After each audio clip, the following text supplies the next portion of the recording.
This is the Spoken Podcast. I'm your host, Lance Twidwell, here inside the Spoken Studios with my guys, Trevor Twidwell Good. and Eddie Ortiz. Yep. Episode 131 is in full swing, full motion. We are so happy to be here, whether you're YouTubing, you're live streaming, you're podcasting. Thank you for being here with us, man. We got so much to unpack today. It is a beautiful Saturday. Well, it's probably hot as shit out there. I haven't dared to even go outside my door today, but it's beautiful because of the fact that the Chiefs look unstoppable, whether it's preseason football or not. This team looks to be ready for the regular season. We are so happy, so excited to give you guys our takeaways, our viewpoints, and also get your guys as well, because we know we got some questions in the Monday mailbag that are ready and rearing to go. And I know Eddie Howard is going to be fun. I'm sure he's got some thought-provoking questions. I might even have a question for him in regards to the soccer world, because we got some news in the world of soccer. Man, we got one of the titans, one of the all-time greats, one of the GOATs making some strong decisions. Or has he really made his long-term decision as to where he's going to end up in his career? But like I said, nevertheless, we got a lot to talk about here in Kansas City as well. We're doing this live streaming thing now, which I have been very excited to get back on, and Eddie has been nothing short of incredible getting this thing going for us. Man, I don't have the patience on the backdrop of this, but he's been taking care of all of it. Our guy Clay Windler, our producer, has been doing awesome. We got a prediction video already from our new Shaggy Shane and the Shaggy Shane show that I'd like to maybe talk about a little bit in the show as well. But we need to start with some thoughts when it comes to the Chiefs going into the regular season now. Now, next week, we're going to be doing our official 2021 NFL prediction show. We break down from the division winners. I'm talking win-loss records. We have to remember, guys, that this is a 17-game schedule now. So we can't be doing no 10-6s and 11-5s like I've been seeing some people being a victim of. No, we got to actually give you guys our breakdowns, and it's going to be thorough. We're going to give you guys our MVPs, Coach of the Year, Defensive and Offensive Player of the Years, Rookie of the Years. All that is my favorite episode that we do each and every year, and I cannot wait to give you guys my thoughts. We're holding back. It's been difficult, but I always have a rule. I don't give you any predictions until after the preseason. Well, the preseason is officially over. We are going to be getting real football in a couple of weeks and a couple of Thursdays from now between the Bucs and the Cowboys. But let's start here in Kansas City. So we have seen the Chiefs offense completely transform in the last 3-4 seasons since Patrick Mahomes has taken over. We know that the Chiefs have been an offense that is predicated on what Patrick Mahomes does with the ball in the air. We've had our guy Brandon Kiley with Arrowhead Pride. He's out there in St. Louis, and he's always talked about running the ball through the air. And I totally understand that, because I believe that it's without question this offense and this team will only go as far as Patrick Mahomes takes them. He is by far the best player in the NFL. He is by far the most valuable player in the NFL, if you ask me. But there's also, I believe, something to what Andy Reid brings to the table each and every year. And there's something to why he's been so successful in his career as a head coach. I mean, to be able to coach in the NFL as a head coach for over 20 seasons is something only a few of them have ever done. That is why he's one of the greatest coaches to ever live in the NFL history. But there's something to Andy Reid that I think that gets a little underrated. And I think it's the fact that he's also a trendsetter. He's somebody that I believe brings something new to the equation, or a new wrinkle or a new style to the offense that you start seeing other teams copy ever so often. Whether it's the underhand shovel pass, or these little creative wrinkles that he throws into his offenses each and every year.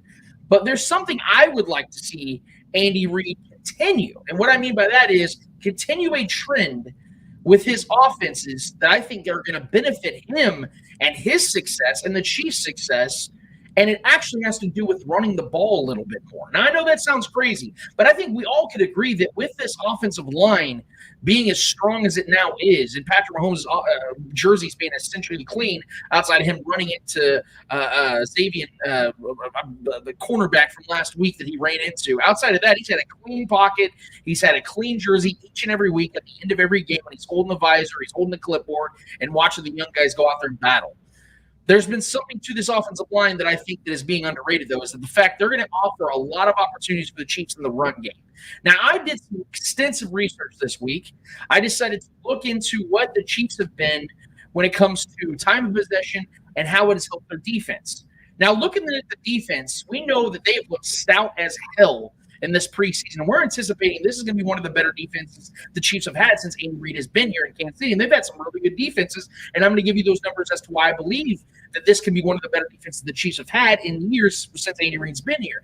Well, it's also Steve Spagnuolo's third season as the Chiefs defensive coordinator. And if we know anything about most coaches, whether it's head coaches or offensive and defensive coordinators, we know that in year 3, it's usually when they have their guys and their system fully in place and fully initiated.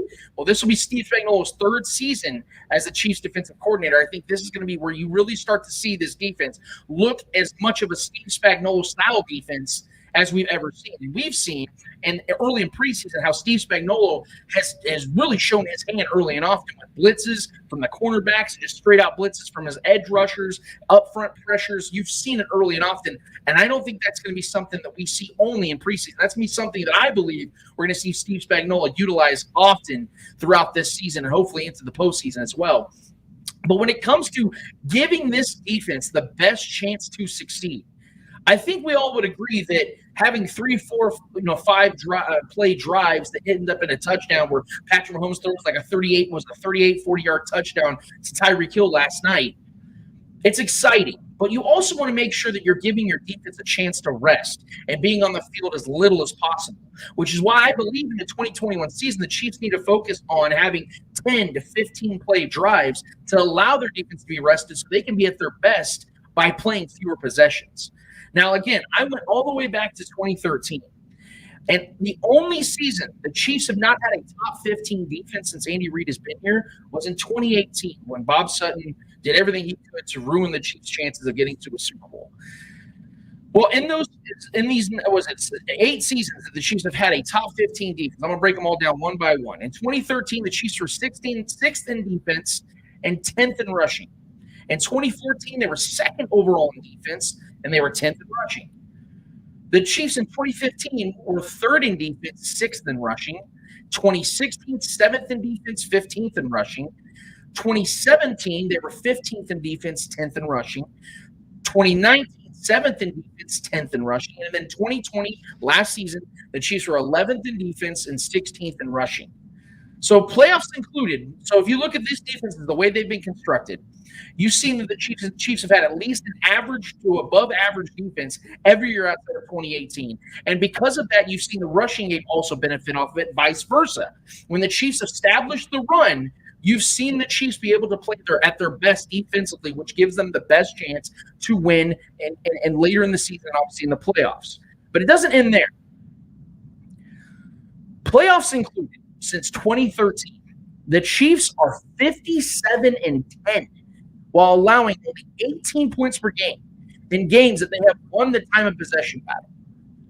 And since 2018, the Chiefs are 24-1 and allow 18 points per game when they win the time of possession battle. In other words, Andy Reid has won 58% of his wins as a Chiefs head coach when they have the ball more than their opponent, and only 23% of his losses have come when his team has the ball longer than their opponent. 57-10 when the Chiefs decide, you know what, we're going to hold the ball longer than our opposition.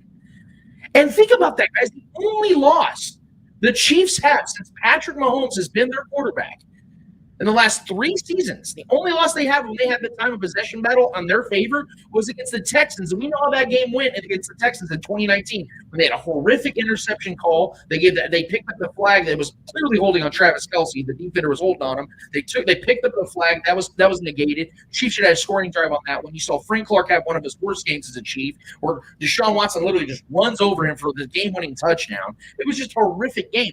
One game. In 25 games, the Chiefs have had the time of possession battle on their side. And we're all anticipating that this offensive line is going to help more than just Patrick Mahomes. I've talked about McCole Hardman, how it's going to benefit him. But, guys, the Chiefs just took a first-round running back just last offseason. They have to capitalize on what Clyde Edwards-Helaire's abilities are. And I think he's going to have a lot of plays on the out, where he's catching the ball on the flat, things of that nature. I believe they're going to utilize him in that way. But if the Chiefs want to give not only Patrick Mahomes as much of an opportunity to set up RPOs, which you saw against the Vikings last night, how good and effective, how scary and deadly the RPOs looked last night, if you want to see this offensive line be able to flourish and its full potential, the Chiefs have to establish the run game in some way. I'm not saying they got to go to Marty Ball style. I'm not saying that's never going to happen because they have too great of a quarterback. This offense is still going to be a pass-first offense, but I want to see the Chiefs focus more on the time of possession battle because, as you can clearly see, only 23% of the time of Andy Reid's losses in Kansas City have come when they've had the time of possession battle of one, and 57 wins have come. 57 of 98 wins, guys. Think about that, playoffs included. 57 of 98 wins have come when they have decided to hold the ball longer. I'm not saying go conservative. I'm not saying take the ball out of Patrick Mahomes. I'm saying make a more balanced attack because it's also going to set up the defense to play at their best. It's going to keep them healthy. It's going to keep them fresh. And with a 17-game schedule and the assumed long-term run they're going to have in the playoffs, you're going to want to keep this defense as healthy and as fresh as possible. I'm going to start with you guys and open the floor. Trevor, what are your thoughts on this? Would you like to see the Chiefs establish more of a dominant style offense where it's more of a balanced attack, more 10 to 15 play drives, or do you want to see them kind of keep it the same way it's always been where Patrick Mahomes is out there just creating, playing more backyard football? What would you like to see more of? I mean, as far as quality of football goes, both of them are great. Both of them are entertaining. But we've seen them open the floodgates immediately, like last year with the Buccaneers. When they just Tyreek had almost 300 yards in the first half, and we just blew the floodgates wide open. That's fun, and force teams to chase you, and just run it up early. That's fun too. And I think that's at Pat's heart. I think that's what he loves to do. I think Pat is like since he's been here, he's made it clear he likes to score fast. He has the electric plays. But I do agree. I think, and I think it all starts in the trenches. I think that's what this new offensive line. I think we're going to have more of the ability to do that. I think we're going to actually have that as an option now to be able to control games. And we've seen success. Like a lot of the Patriots dynasty seasons, a lot of their years of winning the Super Bowl, they did that a lot. They controlled the game, they controlled the time of possession. That's a winning formula. It always has been. It always has been in football, especially. Controlling the clock. So, yeah, I mean, I'm with you. I think this year, there will be a far more, maybe more than we've ever seen in the Patrick Mahomes era. More of a controlled. I mean, it's not always easy just to go out there and just have a game plan to do that because game flow is everything. Momentum is everything. Anything can happen at any time. A turnover can change the momentum of the game and change the strategy and the urgency of scoring. Whatever the other team does, they get up in the ball first, they score quickly, we turn it over, they score again. That changes everything, right? So you're not always able to control the clock like you want to. So if we jump out ahead, we score first, or however the game goes, it depends. It's all dependent on like the flow of the game. But as far as us being in control, Patrick having the time to make the throws he wants now. With this new offensive line, us having, getting Clyde fully acclimated to this offense, this offensive scheme, I think we're going to see a whole lot of dinking and dunking. Not in a bad way, but I think there's going to be a lot of screen passes, running backs this year, tight ends, short yardage plays, moving sticks, consistency, efficiency, instead of all the big plays all the time or trying to make the home run play all the time. I think we'll see a lot more of that, to your point. I think the over-under for Clyde in receiving yards this year in Vegas, I think they even believe in Clyde going a huge year this year. I think the over-under is like 915 receiving yards for Clyde this year. I think that's the over-under. So that's insane. I think it's 915 receiving yards this season. You're talking about an all-pro running back. You already know my predictions out there. I have Clyde being the leading receiver running back this year in receiving yards.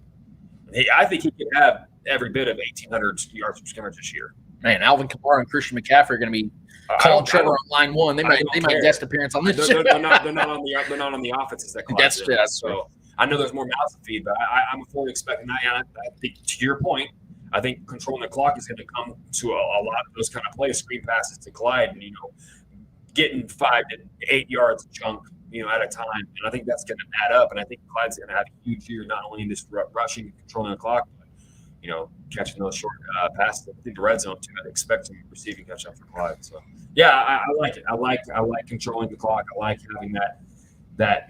This is a winning formula. It is. I mean, 9 times out of 10, that's the best way to win games. You don't want to have to keep running it up and having the home run plays. You can't really depend on that. It's far less efficient, far less probable. So I like having the balanced attack, and I think the running game, like you've been saying before the season even began, that's the goal. I think that's what we're all expecting is the newly revamped running game, more balanced offense. Yeah.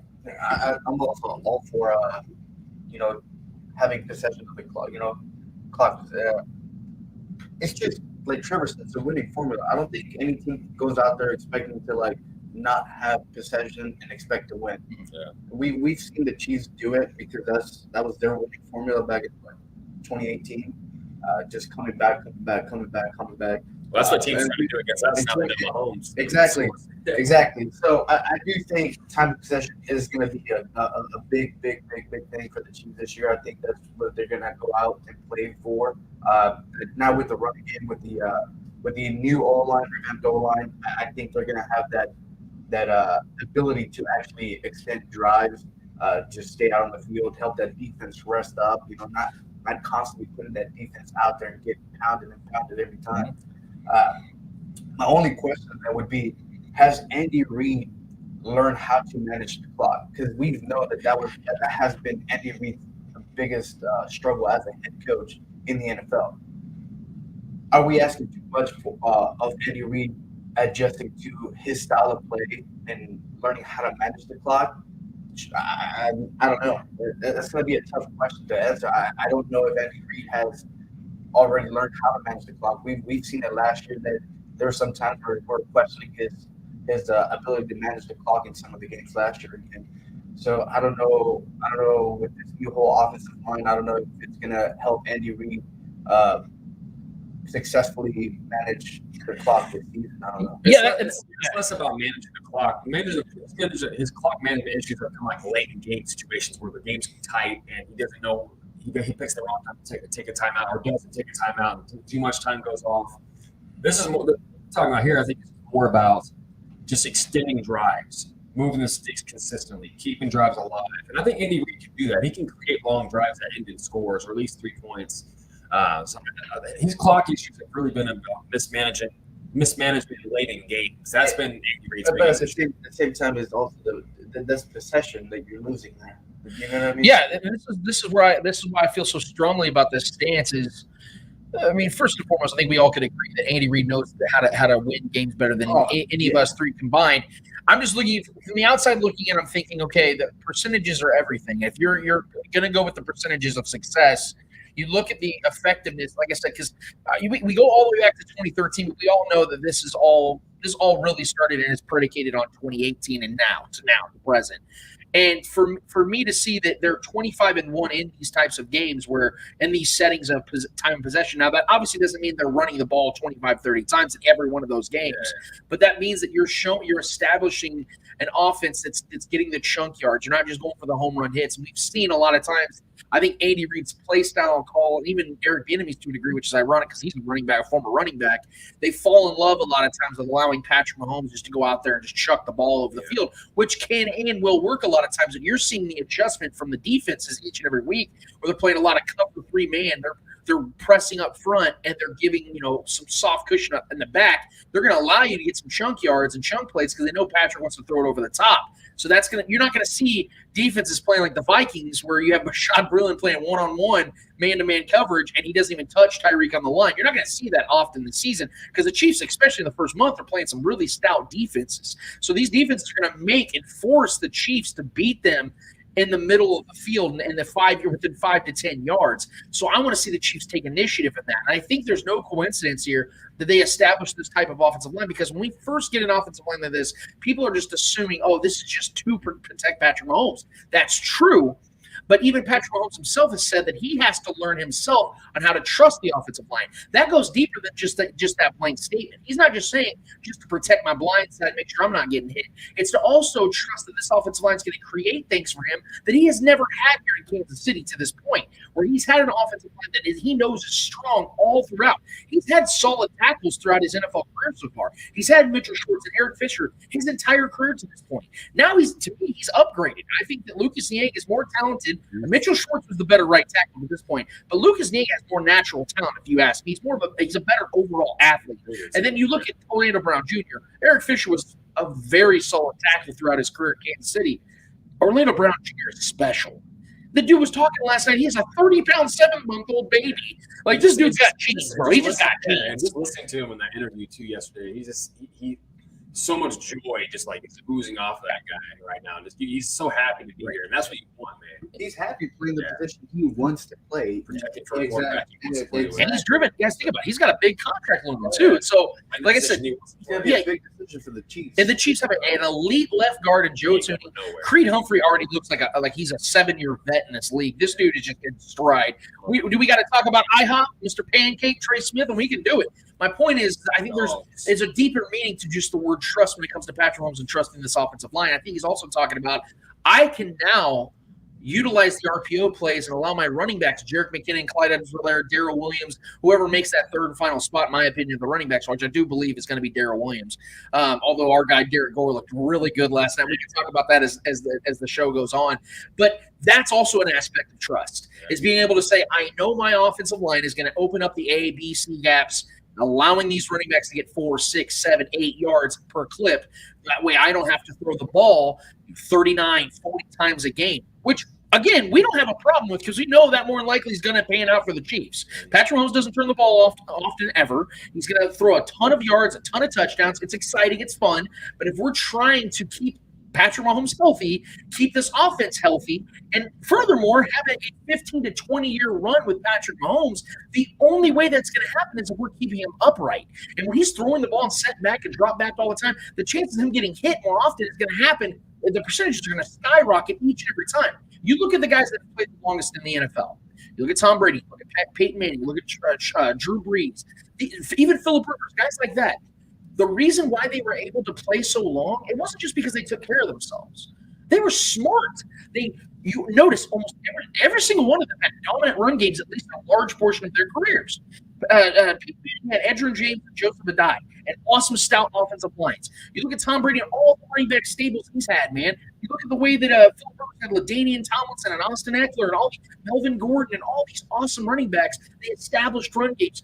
All those running backs that the Saints have had throughout the years, even though Drew Brees threw 800 times a season, they also can run the ball. That prolongs a career. And if we're wanting long-term success here, because we know Patrick Mahomes is great, there's no question about that. But if we're wanting this going into the 2030s and beyond, it's got to be established now, man. And I think that's why they also went so young at offensive line this year. Joe Tooney is the oldest starting offensive lineman. He just turned 28. So this offensive line is primed and ready to go for a long run. It isn't just a one-year thing. The beauty of that, too, is when we start to develop that balanced offense and teams start to identify with the Chiefs that we're not only that explosive offense, now they got to worry about us crunching the clock away and being short, playing the short game and making the proper play and not trying to make the big play. That simultaneously, ironically, opens up more big plays because teams have to defend. They have to play a little more underneath. They got to balance out their defense now with our balanced offense.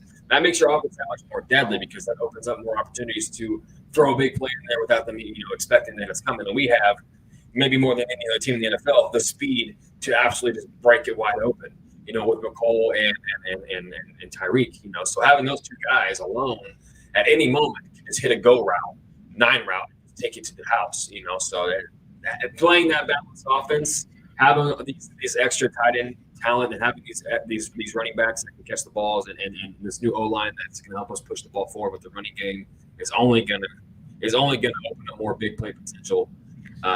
Instead of without having to force the big play, it's going to open up more big plays, and I'm excited for it, man. It's going to be fireworks. I would be remiss if I did not bring it up, but I should have brought it up from the top of the show, but I'm going to bring it up now. I thought what happened yesterday was absolutely beautiful when the Kansas City mayor, Quentin Lucas, decided to make August 27th the official Therese Paylor Day.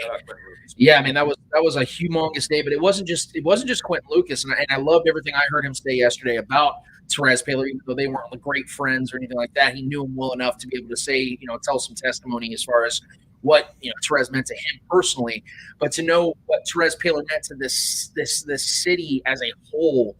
It's something Quentin Lucas said. Yeah, there's something that Mayor Quentin Lucas said that I stuck with me was, we hear about all the legends of the athletes and the coaches and the people that worked in the city. we don't talk a lot about the journalists, the people that put in that work to create the stories and to tell the stories of people that we may have not known otherwise, or build up people like our guy Mitch Morse, who now plays for the Bills, but played at Mizzou and then played for the Chiefs. Talking about that, he didn't have to do that. For him to be out there at Buffalo and still talk about the all juice game, and we don't talk about the journalists enough. And Perez, to me, was that. He was that anchor, that cornerstone of what it means to be an actual journalist. And to hear Ebony, his fiance, come on shows yesterday and talk about stuff about how, when he was at home, they didn't talk football. They had their own lives. And that Perez was actually an introvert. To talk about like what kind of guy he really was and how good he was to people throughout. It wasn't like he was just good to people that actually did things for him, verified accounts on Twitter. He wasn't just good to those people. He was good to guys like us. Yeah. Chiefs fans that were passionate about this team that wanted to, pick his brain. He's always so good to us.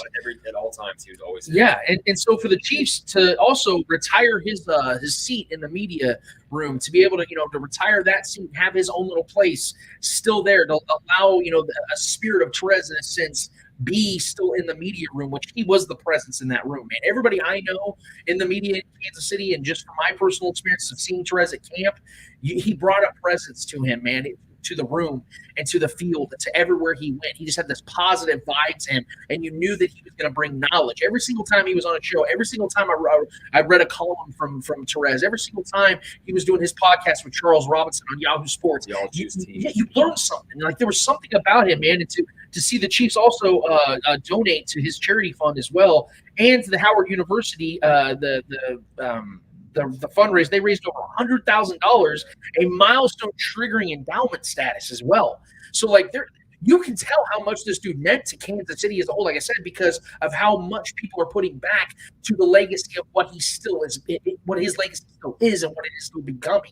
And the fact that there can be now African-American people and people of color being able to rise up in the journalistic world, which is something that has been so difficult. Even being an athlete was difficult for people of color in America for so long. It's been just as difficult in some sense for journalistic dreams and endeavors. It's been difficult for people like that. And so Perez really set a standard. Trevor, you brought up Peter King. It was so great, dude, to hear what Peter King said about Perez and how he was trying to recruit him to come to NBC with Peter King. Like, that'd be a humongous get for NBC and an opportunity for Perez to really flourish. Not that Yahoo wasn't great to Perez, or not the Kansas City Star, or anybody that he had worked for before wasn't doing good things for Perez, but to get to NBC and to be up there with some of the titans of sports media would have been something that I think would have elevated Perez before he even hit 40 years old. The dude was 37 years old. So it goes without question, we lost him long before we should have. And there was so much more he could have done. You just felt like you felt so robbed of the life and what he could have done. So I don't want to just yammer on about that. All I wanted to put out there was that I was so happy to see how unified my city, my team, our mayor, everybody was, and showing the respect. Because it was a little only 6 months ago that Perez passed away.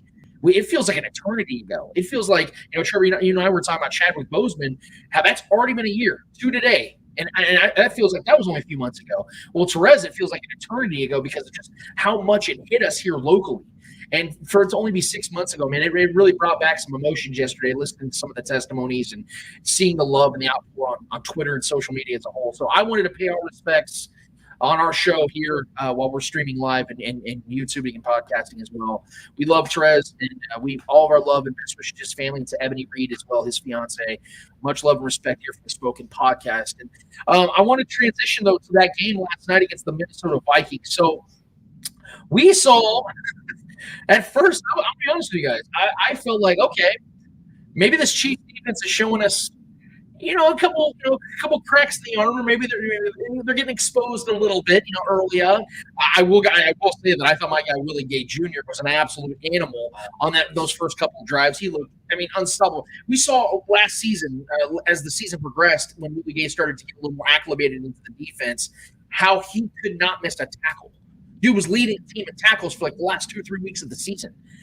I'm seeing that exact trajectory this season, going from the preseason to the regular season. So I got to give some roses over to my guy Willie Gay Jr.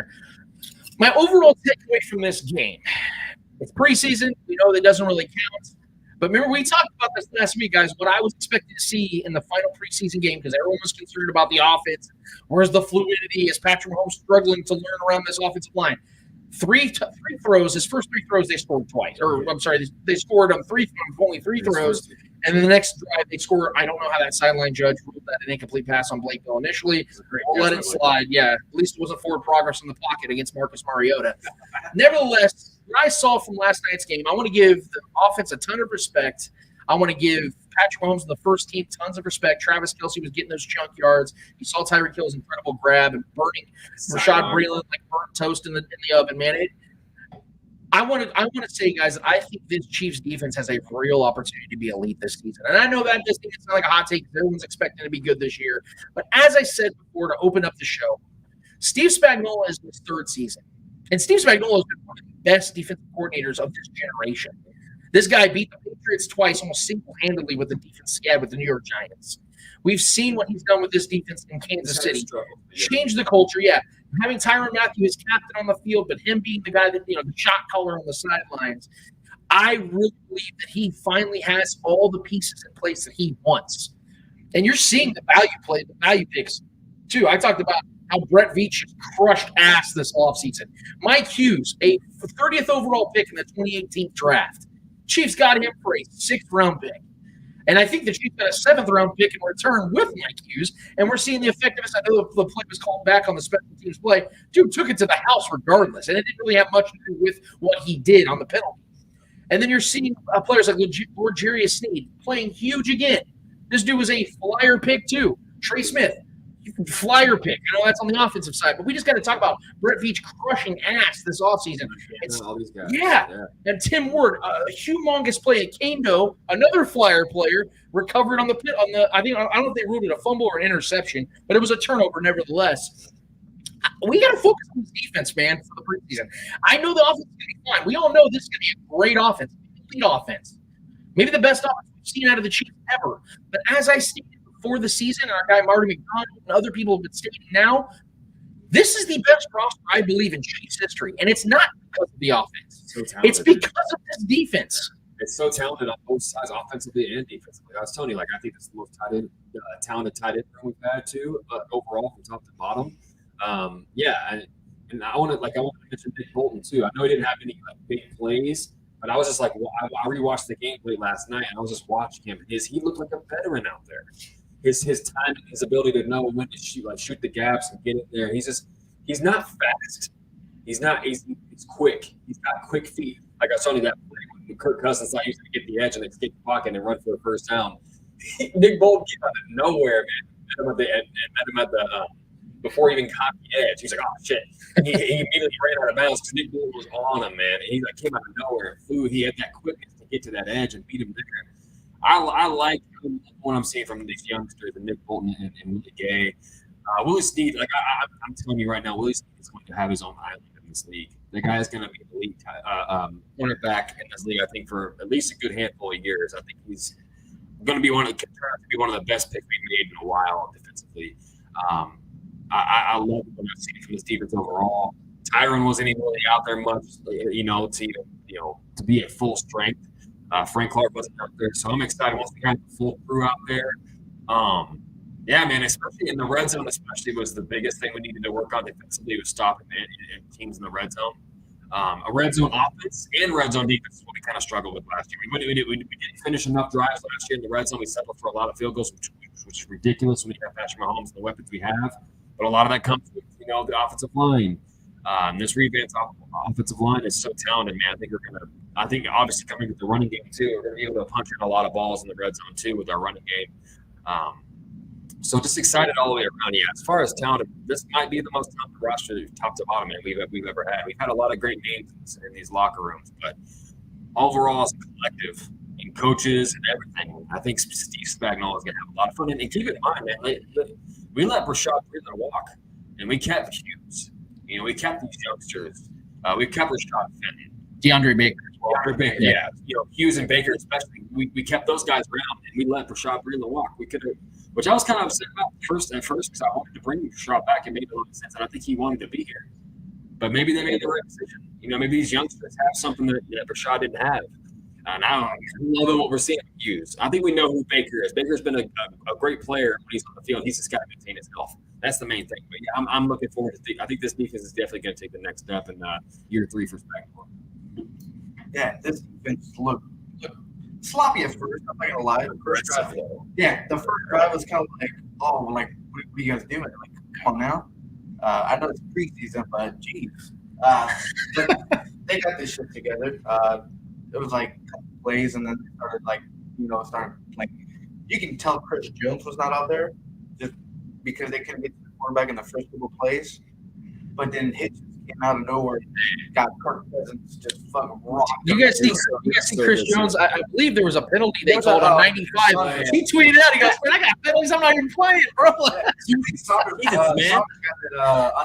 Yeah. And then he was like, "Hey, give me fouls. I'm not even." Yeah. So, yeah, man, it was great. It was a great showing from the defense. We had Snead. Fuck, you can't. Jeez, you can't say that. Yeah, there's no words to describe Snead. He's definitely a good.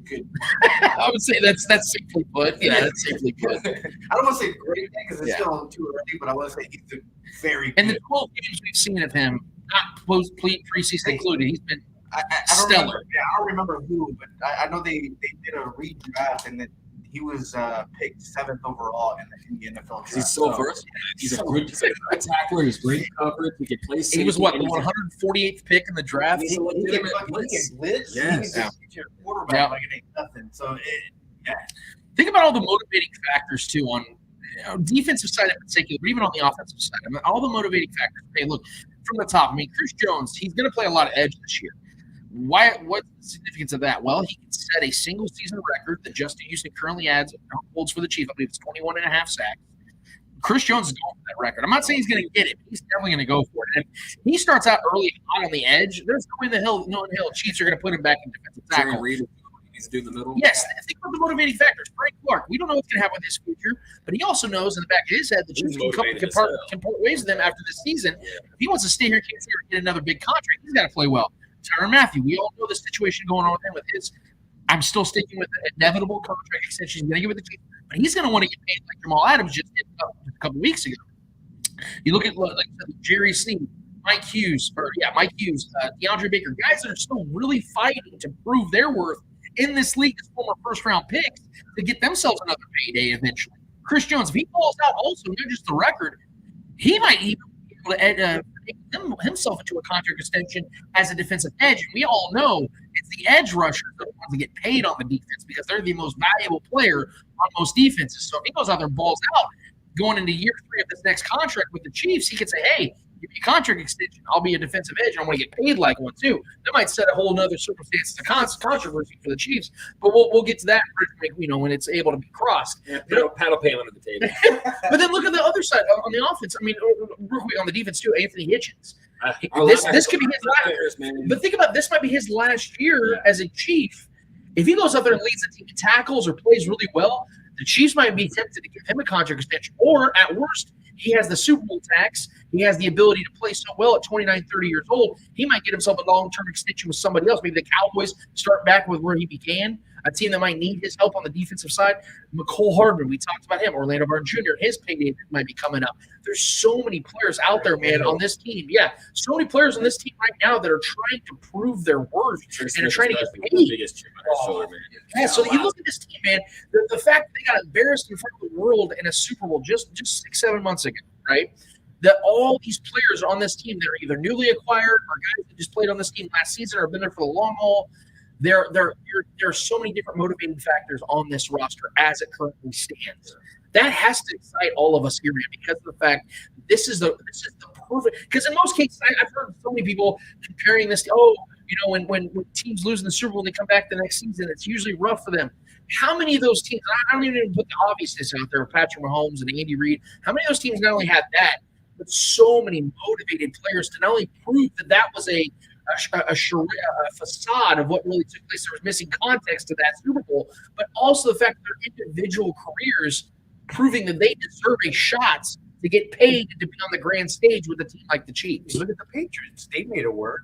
They've had obviously they've lost like 3 Super Bowls. Yeah, and he came back and won even more. right. So Twice as many. In fact. exactly. So I mean, I don't Great coach and a think. great quarterback. Yeah, I don't think that's really. And cheating scandal that helps too. So, I guess because the 49ers really dipped after they lost to the Super Bowl. Then we have the Eagles won.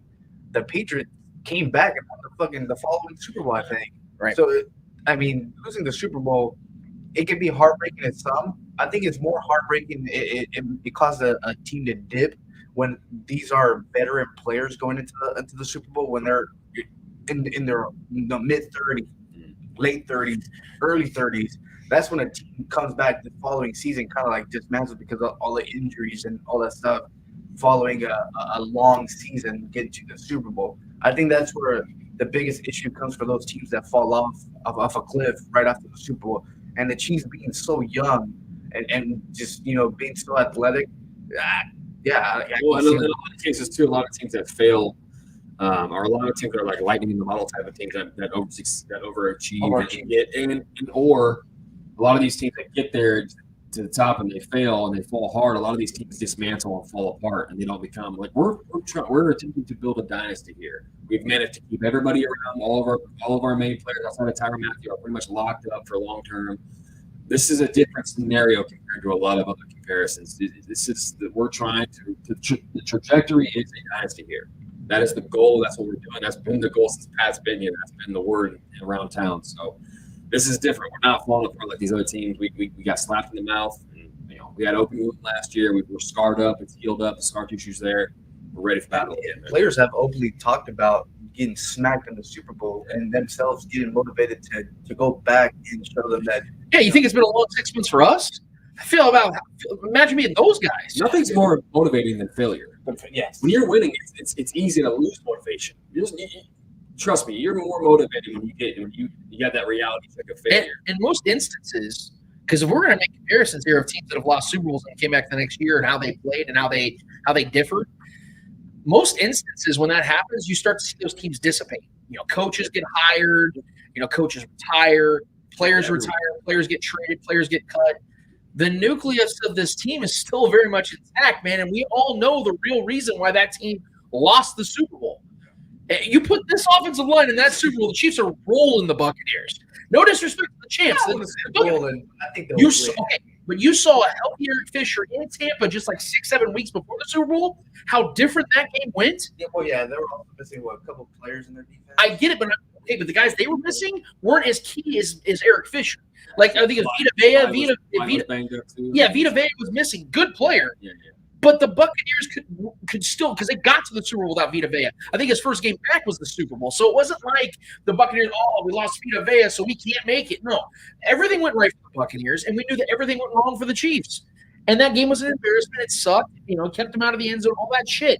So imagine for 6 months you have to think about that and ponder on that. Like, those are the types of things that Trevor said. Failure is the ultimate motivator. And this team, with everything still very much intact and in place, with that type of motivation in place, I honestly feel bad for these teams that have to face the Chiefs early in the season, because you look at the top, that front half of the schedule, you're thinking, fuck, man, the Chiefs really going to have to go through a juggernaut of teams. But that's where the Chiefs have been waiting to get to. And we've seen how effective the Chiefs have been early in the season in the Mahomes era, how insanely elite Patrick Mahomes has been in the first 4 weeks of the season in September. Oh, yeah, exactly. 32 touchdowns, 0 picks in the first month of the season in his career. It's never happened. That has never happened. Dude's got like a 124 quarterback rating in September. And then also, I might add, with the added incentive of having a great offensive line, Patrick Mahomes has a career quarterback rating of 126 in a clean pocket. A lot of that comes to the praise of Andy Reid, too, being prepared just how to start a season off. Right. But now he's got 15 days to prepare for the Browns. Yeah. So, what I mean? This is going to be a challenge. The Browns are going to be ready, man. Well, I'm going to tell you what a challenge is going to be. A challenge is going to be the Chiefs making cuts. Because unlike any other offseason and preseason, I think the Chiefs have their toughest task at hand on building a perfect 53. Now, we know the core strengths of this team isn't going to be hinging upon the final 52 and 53 guy, number 51, 52, and 53. Mm-hmm. Those are going to be added pieces that the Chiefs just believe can contribute throughout the season at times. We know who the core strengths are of this team. But I'm watching these games, guys, and I know it's a very unpopular opinion, And I've watched training camp. I've watched tons of film. I know that there are fan favorites on this team, but we've talked about this before about the transition from being a humble franchise and this, aw shucks fan base of a team that's just good enough but never great. The transition of that to now being the face of the league, you're going to have to make some business decisions. I know people don't like the GHA field thing. I'm not big on it either. The unveiling thing was cringeworthy. But things like that come about when you start winning Super Bowls and getting to Super Bowls and having the face of the league as your quarterback. And with that comes also tough decisions with your roster. I think the Chiefs need to part ways with a particular quote-unquote fan favorite. I think the Chiefs need to cut DeMarcus Robinson. I think it's time for that to happen. Think about this. Yes, there's a lot of people that defend DeMarcus Robinson, and trust me when I say that's the case. And let me explain why. He's a jag. 5 years now, DeMarcus Robinson's been with this team, and he has elevated his game none. To me, at this point, DeMarcus Robinson holds back another guy's opportunity. Because I talked to Trevor yesterday during the game. I believe you can get adequate or equal production out of Byron Pringle. I think you can get what you've gotten out of DeMarcus Robinson out of Byron Pringle. And it adds another roster spot where the Chiefs might need depth. Add another offensive lineman. Add another defensive lineman. Because I don't think the Chiefs need to have 7 freaking wide receivers this season. I think you know who the core pieces are at wide receiver. I know you know what you get out of Tyreek Hill. McCole Hardman is surefire going to make this team. Byron Pringle is going to make this team. But I think you've seen some promise out of Darius Fountain. I think that Cornell Powell, although has not played much at all during preseason, should still make this roster. Reason being, first of all, I don't see the Chiefs cutting a guy they just drafted. We haven't seen enough of him. I really want to see him. And I think that's actually a good thing. I think it helps his chances because if we'd seen a bunch of him and he was terrible, I'd be like, hey, maybe you should just cut weight. He's not good enough. He just can't transition to the NFL. We haven't seen that yet, so we can't definitively say that. So I think he's a long-term, big-picture project guy. So I don't think the Chiefs are going to cut him because I do believe he wouldn't clear waivers. I do believe someone would pick him up because he's got talent. He's proven himself at Clemson. I think that now I know there's a ton of wide receivers out there for teams to pick up, but a 24-year-old guy like him just to go and put on your roster, yeah, there are going to be teams that do that. I heard our guy Shaggy Shane talk about this that I thought was thought-provoking because of the relationship the Chiefs had with Matt Nagy over in Chicago. Maybe entertain a trade for DeMarcus Robinson to the Bears for a mid-round pick. Get a 4th, 5th-round pick out of the guy. Yeah. I think you could do that. The Bears could utilize another wide receiver to help Justin Fields continue to build up, or Andy Dalton, however long they let his ass play. The season. But I'm saying that I think that DeMarcus Robinson adds nothing to special teams. We heard Dave Tope talk about how he drives them crazy. He doesn't elevate this offense. If DeMarcus Robinson didn't play all this season, are you guys worried about the offense one iota? Not a bit, right? We're not worried about the offense. They're not going to take a step back if they don't get DeMarcus Robinson out there on the field. I know the Chiefs like him, so more than likely he does make the cut. I mean, I'm saying he makes the roster. Yeah. More than likely he does make the roster because Patrick Mahomes likes him. He laughs at all of his jokes on the sidelines, yada, yada, yada. But I think that this is holding back the Chiefs offense a little bit, getting another guy, another opportunity to perform. Because I'm not saying Darius Fountain's going to go out there and ball out. I think he's just going to be a guy that plays little special teams. Marcus Kemp, we know his role in this team. But I think that you get Byron Pringle more opportunities, more snaps. I'm buying into the Kool-Aid of Byron Pringle. I'm not saying this dude's going to be a wide receiver 2. I don't think he is. Do I think he's a wide receiver 3? Absolutely. I would love to see him as the wide receiver 3 over DeMarcus Robinson because, again, we've seen 5 years of DeMarcus Robinson. He's not gotten any better. It's time to cut weight, man. I would like to see the Chiefs move on from DeMarcus Robinson. I know that's my guy, Darren Smith's guy, and I have to stand strong on that. So I have Tyreek Hill, I got McCole Hardman, Byron Pringle, Marcus Kemp, Darius Fountain, and Cornell Powell. Sure, what do you think? Yeah, I mean, once we start getting down into the 3rd and 4th receivers, you're in this offense, you're going to get numbers if you get the opportunities. So for me, it comes down to talent and it's always about having the best players on the field. That's all I care about. And I look at Byron Pringle, and I see, a guy that's right there with DeMarcus Robinson. I feel like they're equals. I feel like,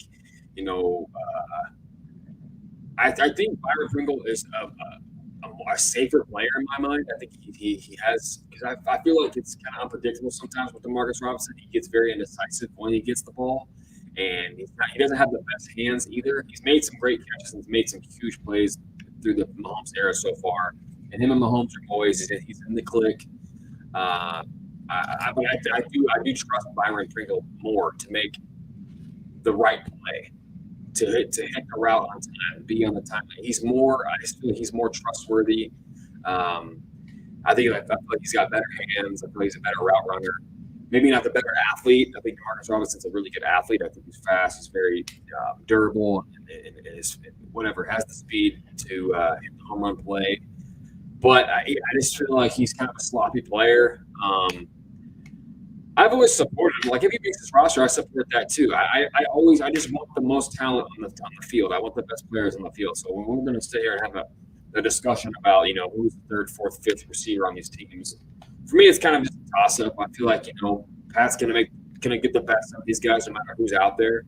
I really, really like Cornell Powell. I want to see him get some more opportunities. I wanted to see more of him in the preseason, but he didn't get him many looks. He wasn't on the field that much. And there hasn't been much light coming out of camp, but I think Demarcus Robinson is going to make this roster. I think he's going to be on this team. I think the coaches like him. I know you said Dave Tope said what he said. I feel like Dave Tope said that in slight, just to kind of just give him shit. I think he does like him. Quick, I believe Dave Tope does like him. Yes, but let's put something. Let's also be real here, guys.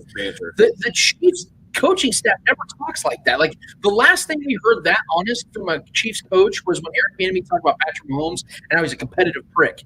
But that was like a subtle jab at the best player on the team. So it's not like that was like controversial. We all know that Patrick is super competitive, and he can be probably a prick when it comes to being competitive and driving his team and motivating his team. But when it comes to Demarcus Robinson, it's not like he's got a ton of cachet. So when you hear a coach say something like that, even because Dave Tope even talked about on downs, he wasn't just talking about special teams plays. If you go and listen to the quote, he talks about on downs too, that he's got a ways to go. The dude is 27. Yeah. 5 years now, going into his 6th season, and we're talking about he's got a ways to go. We're not talking about a year 2, year 3 player. I'm just saying the probabilities. I think he's going to make the roster just from the sample size we have. Since he's been here, he's always made the roster. He's close with Patrick Mahomes. Pat likes him, the boys. If I had to pick between him and Byron Pringle, I'm picking Byron Pringle because I think he's the better player, and I think he makes the right decisions. I think he knows how to run in a direction, which is towards the end zone instead of trying to run backwards and make a play into nothing. That's one thing that bothers me about That's the thing I hate the most about Demarcus Robinson, that he runs backwards. Why? You know what it is, guys? I know what it is. My theory is he has pressure to have a highlight play because of the guys that play in front of him. Think about it. Tyreek Hill does it. Travis Kelce does it. Because why? They're insane playmakers. So they can do those motions where they can work around a defender. DeMarcus can't. He has that pressure on him. And then with the returns, him holding the ball with just one arm, it's kind of like, dude, what are you doing? What? He's doing the Deion Sanders with that bad boy. Who was the running back that we got? But Jerick McKinnon? I don't know. A couple years back that did the same thing. Oh, that was not Le'Veon Bell, but you're talking about Shady McCoy. Yeah. Same, that's always been his style. Same thing. Yeah. Same thing. And Shady could get away with it because he was a damn good running back. But we saw what happened with the fumble after fumble. Yeah. Back-to-back rings, though. I guess he's doing okay. Yeah. But, yeah, I think Demarcus Robinson is going to make the team just for the simple fact, like you said. I think a lot of these players love having Demarcus Robinson in the locker room, having him there. But I'm gonna go with Trevor with the whole the 4th, 5th, 6th, 7th, whatever wide receiver. It's kind of like a toss. At the end of the day, like, I want people who are gonna make a play. You know what I mean? Like, exactly. I want better players to play in the team. I don't want. Because the reality of the receiver on this team is going to be Clyde Edwards-Helaire. Right. Well, okay. You're actually helping my point as to why they should get rid of Demarcus Robinson. Because if we're talking about a guy that can make a play, when you're the 4th, 5th, 6th option in this offense, you're going to have to bring more to the table than just route running or getting open. You're going to have to be a special teamer. Yeah. And Demarcus Robinson is not a good special teamer. Yeah. So if I'm out there making this case. Yeah, thank you. If you got Marcus Kemp, you got Fountain, and you got Byron Pringle, all 3 guys who can play special teams at a decent level, or at least to this point. Why would I keep Demarcus Robinson? I think the odd man out here is Fountain. I think he's the odd man out. To me, he's impressed me in preseason. Yeah. Who's played better in preseason, him or Demarcus Robinson? Probably him. Okay. Yeah, Demarcus Robinson has got too much play because I feel like he's already solidified that. But it's kind of like Demarcus Robinson is kind of like the Gary Jeter. But you guys are getting what I'm saying, right? You get what I'm saying? Unless Demarcus Robinson's catching the ball in the field, but he's not going to get a bunch of those anyway, in this offense? Because Trevor just said it. Clyde Edwards-Helaire is going to get a lot more passes. Jarek McKinnon was brought here for that very reason, to catch out of the backfield. Where does DeMarcus Robinson fit on this roster? If he was good on special teams, right, so you're just solidifying a bench spot for him where he's not effective in this offense and he's not effective on special teams. I know he's a fan favorite, but it's time to cut weight, man. I would say just exactly like Derek Dieter. Derek Dieter's on a practice squad. But he has the spot solidified in the practice squad. Okay, DeMarcus Robinson would have to be on the practice squad. No, but I'm saying he's the Derek Dieter of the first team. If that makes any sense. No, it doesn't, Eddie. It doesn't. I don't want to Derek Dieter. I know you don't roster. I know you don't want it, but I guess his morale has because morale's really suffering in Kansas City right now. It's probably what the I think there is a bro code in the NFL, and we've seen it with even Aaron Rodgers bringing back what's his name? Randall Cobb. Yeah, that's a thing. Like it's just a thing. Garrett Dieter is literally on. Yeah, but Randall Cobb's still decent. Because of Patrick Mahomes. But Randall Cobb's at least decent. He hasn't been good for like 5 years. Okay, if you had a choice between Randall Cobb and DeMarcus Robinson, who are you taking? On this offense, come on. In this offense, I'm taking DeMarcus Robinson because he has far more upside than Randall Cobb. We got to start drug testing here at the Spoken. What is Randall Cobb? Randall Cobb is in the top 500 receiving yards like 3 whole seasons. Like, and is DeMarcus Robinson ever? 500 receiving yards? No, he's never had 500 yards in a season. Okay, but I'm saying we don't need him. So that's what I'm saying. Like, okay, I'm just saying Randall Cobb's a better player than DeMarcus Robinson. I see what you're trying to say, but I think he's gonna. I think it's gonna come down to what the players want. Right, and then the running backs, we have actually a little bit of a controversy here. I think that we have a little controversy because I think going into this Vikings game, we had it penciled in. Okay, we know Clyde's making the team. We know Jarek McKinnon's going to make the team, and Darrell Williams. Well, last night put some heat, I believe, on Darrell. Now, I do believe Darrell Williams is going to make the team overall because the Chiefs trust him. He's played on this team now for, 3 years? This will be his 3rd season with the Chiefs. I think they trust him, right? Okay. Yardage but back. Derek Gore, in 3 preseason games, has put up 168 yards from scrimmage and a touchdown. And he balled out against the Vikings. It wasn't that he just scored.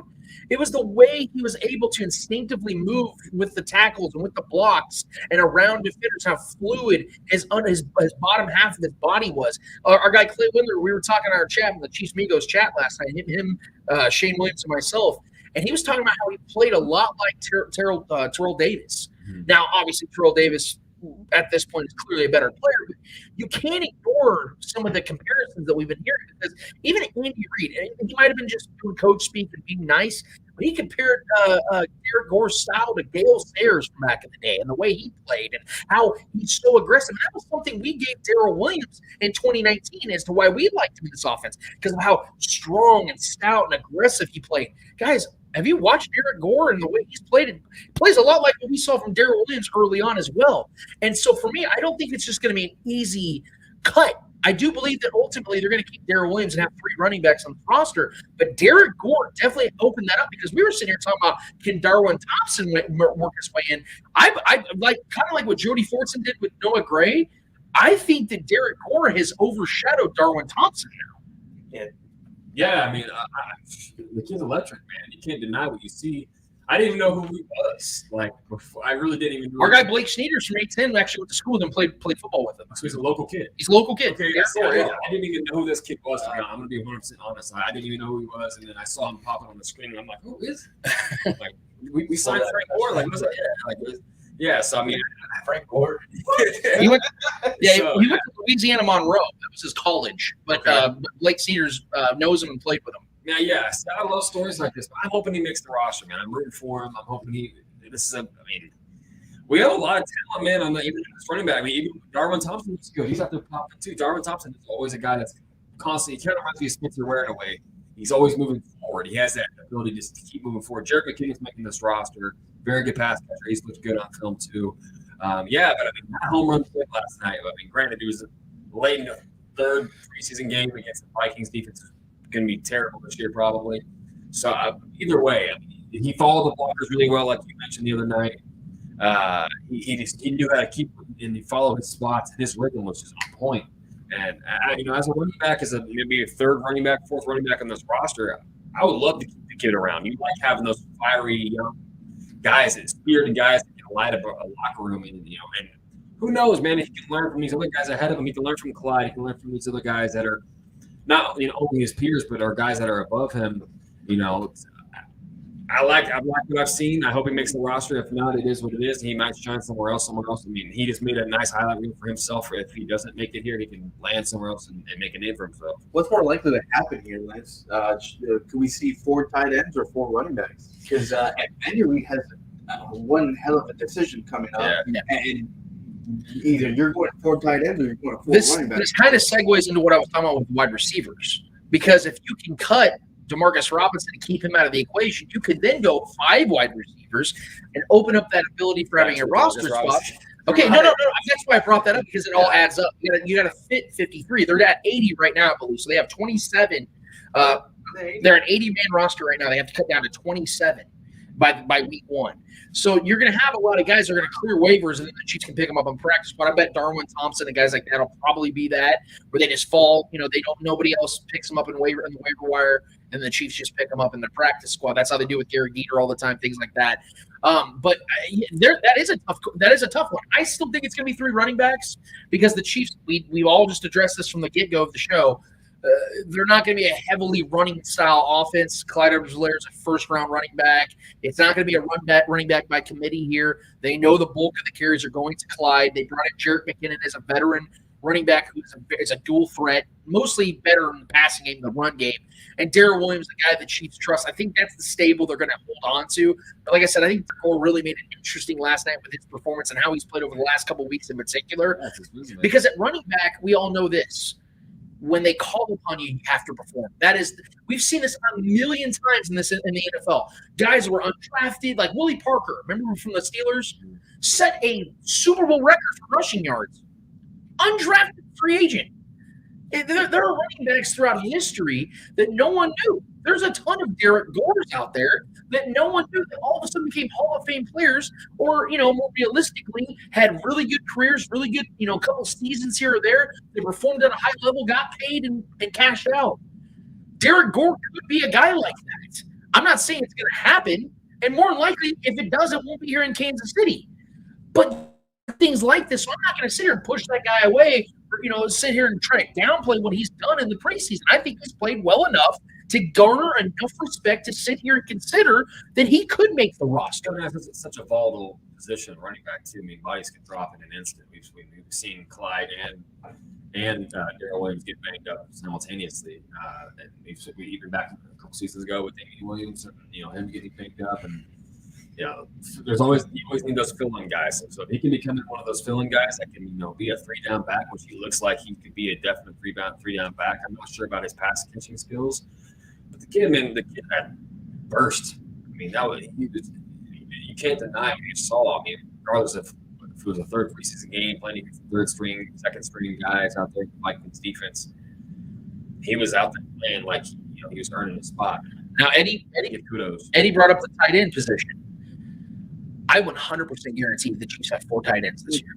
100% guarantee. You know why? Not just because Jody Fortson played well, or they believe in Noah Gray. Guys, it's the fact that you saw the Chiefs running 4 tight end sets last night. Every one of them. You can't tell. Yeah, got a catch, and then Blake Bell scored.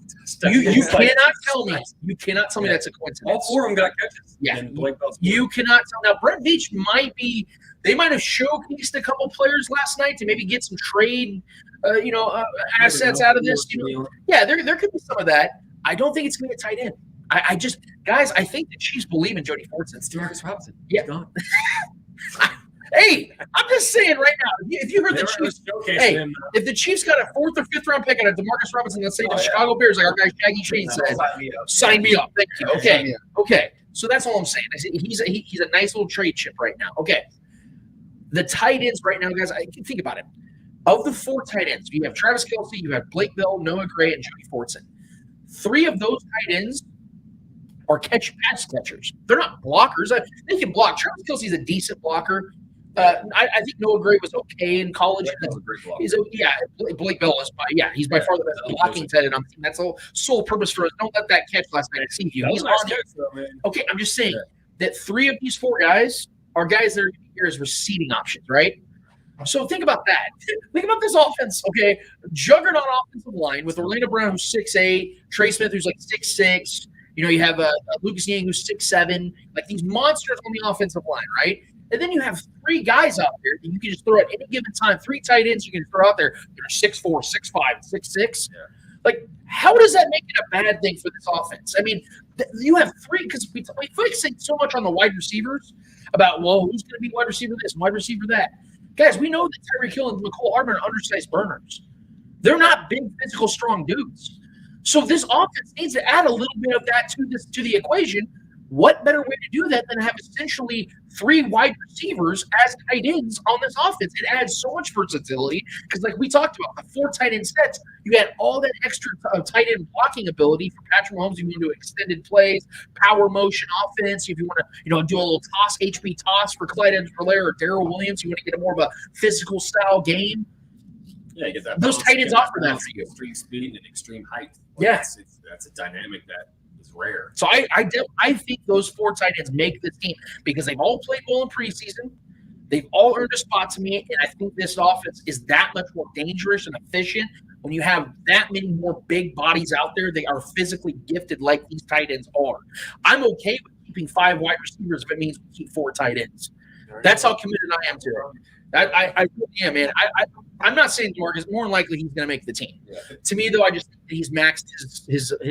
I think he's worn out his welcome. Yes, he's absolutely think this is as good as we will ever see. It's just not good enough. I think that it's just time to move on from it. Real quick on the defensive side of things before we get to the Eddie Hour, is there any surprising cuts that you guys could foresee? That because Taco Charlton to me was a big shocker. I talked to our guy Ron Cobb Jr. from Arrowhead Pride. He wrote a whole article about how he thought Taco was going to be a big time name, but the emergence of Tim Ward, I think, has really put pressure on some of these other players. Mike Dan has played really good. Turk Wharton has played unbelievable. Like I said, I think some of these guys, obviously, Jerry Reed coming to Kansas City is added to the depth. This might be the best front seven the Chiefs have had in the Andy Reid era. And that's saying something because those 2013, 2014 defenses were fantastic. 2015, I think they were second in the league, like I broke down in the stats column. So this is going to be a nasty front seven, man. But you guys think there might be a surprise cut on the defensive side? I have one, but I'll let you guys start. I can't really know, man. I would say like a Charvarius Ward, but that's I feel like he's pretty safe too. But even though he was underwhelming last year, I think he's still a very good tackling corner. So that's important on this defense. I don't know, man. Defensively, that's tough to think.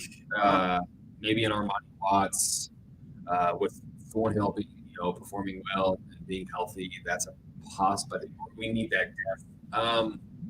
Yeah, I can't really think of anybody that's of notoriety that's like, oh man, like we cut him. Like Taco Charlton being gone, that was probably the one that I think of notoriety and name-wise that we're like, damn, we didn't really see that coming. Offensively, I don't really think of any. I can't really think of any. I mean, DeMarcus Robinson would be one that would kind of shock the fans, probably. Cutting with the tight end would probably be one of the things that could still happen. It's doubtful. Like, I think if we were going to cut one of the tight ends, I think it'd probably be Blake Bell because I think he's the least talented, but he is the best blocker probably of all 3 or of all 4. But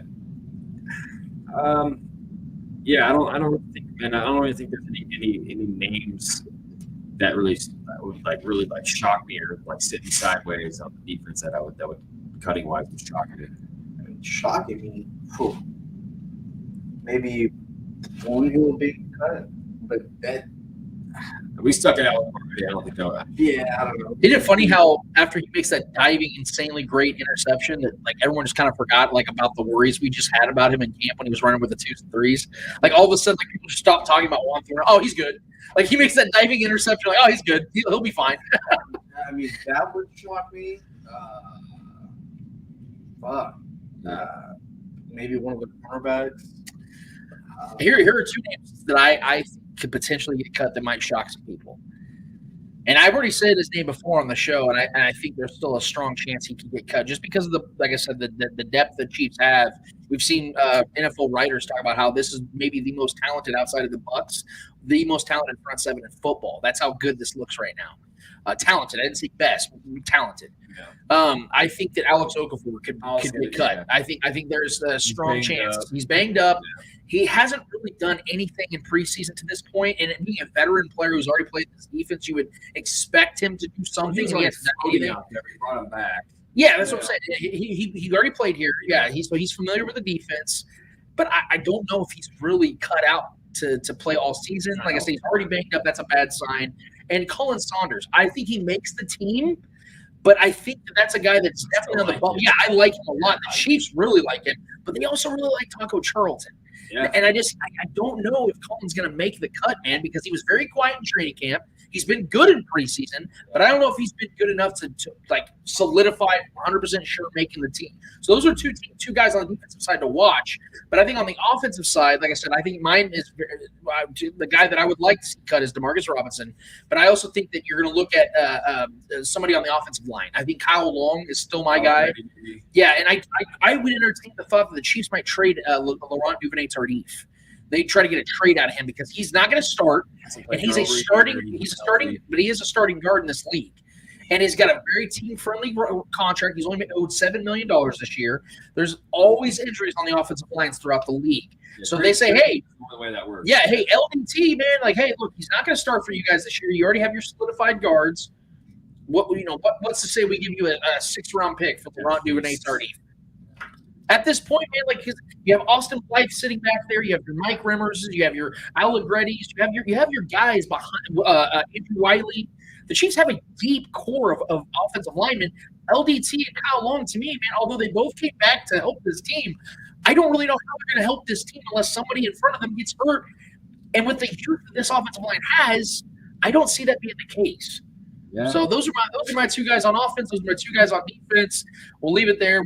Talking Chiefs, but we need to transition to our guy at the Eddie Hour because I'm sure my dude's got some questions, and I got a question for my dude in the Eddie Hour as well. What's going on, Ed? All right, Mr. Yo Yo Yo. All right, I'm gonna start with the news that happened today. I want to get your thoughts on that, your reactions. What do you guys think? So we saw that Gardner Minshew got traded to the Eagles.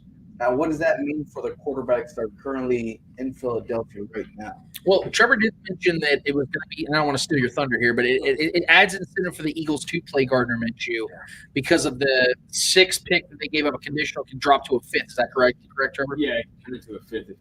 Let me see.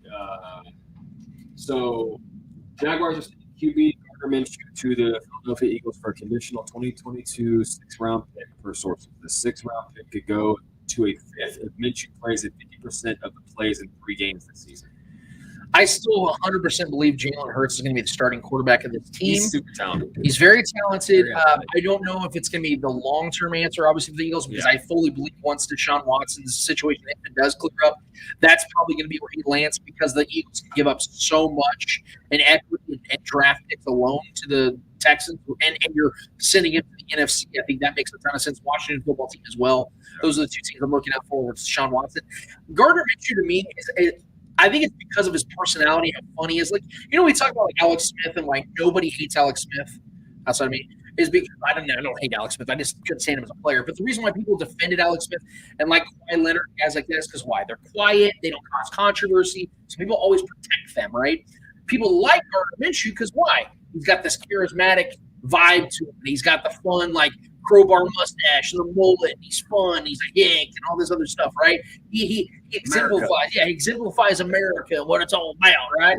So that's why people like him, and I think that's why this is making news. I don't think it's necessarily because he's this awesome quarterback that's going to change the trajectory of the Eagles' 2021 season. He's going to be a backup quarterback. And the reason the Jags traded him is because they know they got Trevor Lawrence. Like, there's no quarterback controversy there, and Minshew knew that, and they probably did him a solid by trading him away. And that's what they did this for. I'm not buying into this being anything special. I know there's incentive for the Eagles to play him.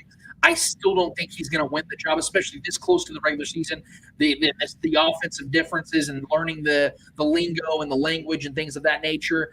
I just think that Minshew is going to be one of those guys holding the clipboard, and unless Jalen Hurts gets hurt or he plays like dog shit, we're not going to see Minshew this season. Yeah, Minshew is like the Family Dollar Baker Mayfield. Nice. Yeah, he's I like him. He's got a good personality. Like a Baker Mayfield and Billy Ray Cyrus had a kid. Yeah, he's a fun caricature to have around in the NFL. He's he has like that charisma like a Fitzpatrick. Has everyone loves him in the locker room. He has that personality. So yeah, I like him. I think he's a good backup to have. Philly's not impressive. They're not going to be a good team this year. So this is kind of just one of those moves that is only making it rounds because he has his namesake and who he is and his charisma, and it is what it is. I mean, we knew he was going to be the guy there. They brought in that number 1 pick over there. So yeah, I like Jalen Hurts. I think Jalen Hurts is going to be the guy there for at least a couple more seasons.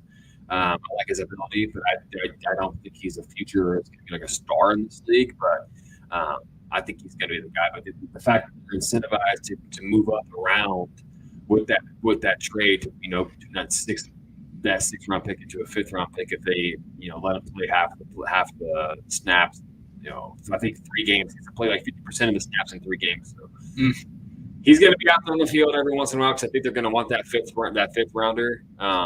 Makes sense, but I think if Philly starts 0-5, what difference is it really going to make if you throw Gardner out there and let him play a few games in a row and rotate these guys around? So it is what it is.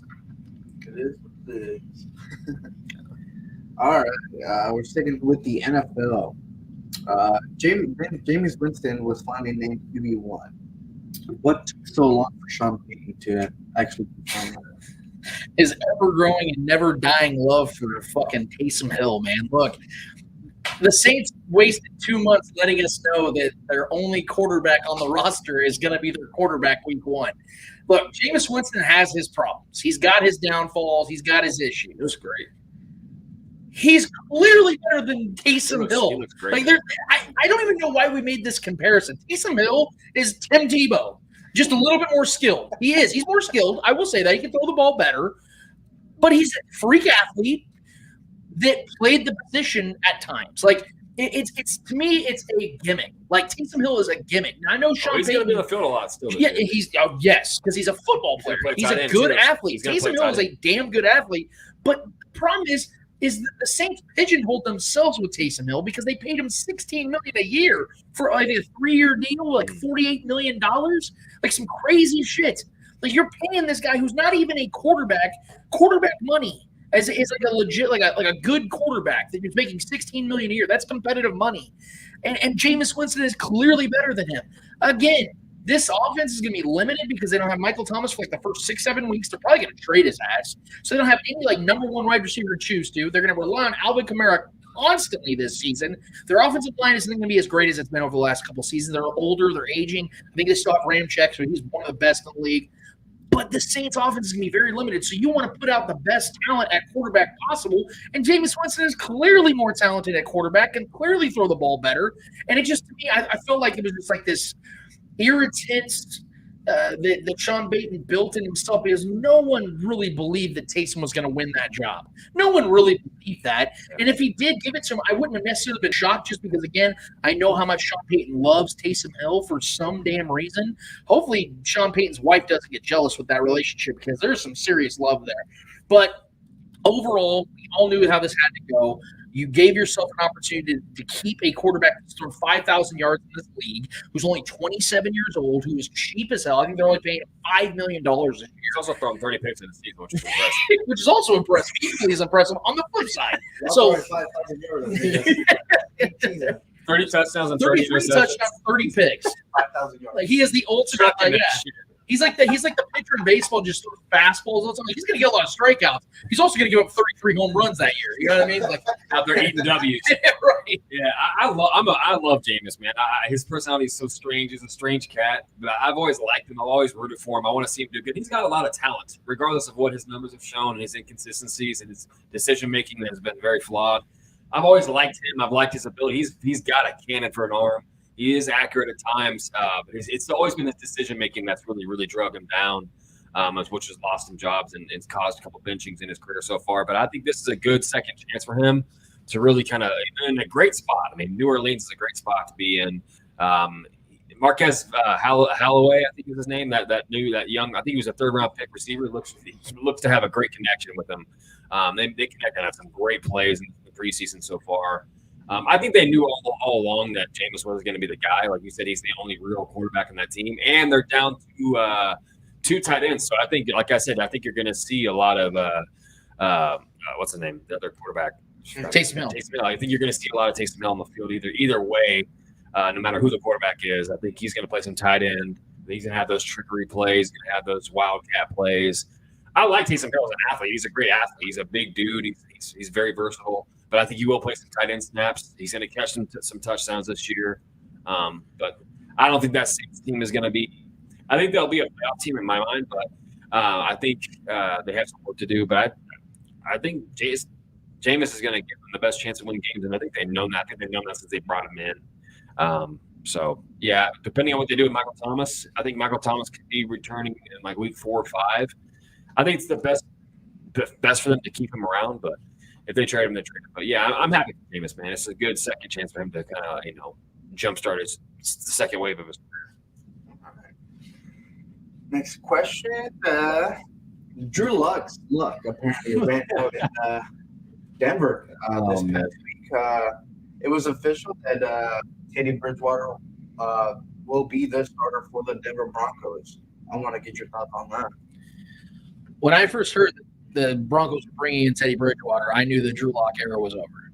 Not that Teddy Bridgewater is some great franchise quarterback. He's not. It's a win for the offense. Teddy Bridgewater is a mediocre, very mediocre, like top 25-ish quarterback in this league. Yeah. Maybe. And that's putting it very mildly. I think he had 15 touchdowns as a career high for a single season. So Teddy Bridgewater is just not the guy. But Vic Fangio and the Broncos are trying to play it very safely because they know they're playing for 2022.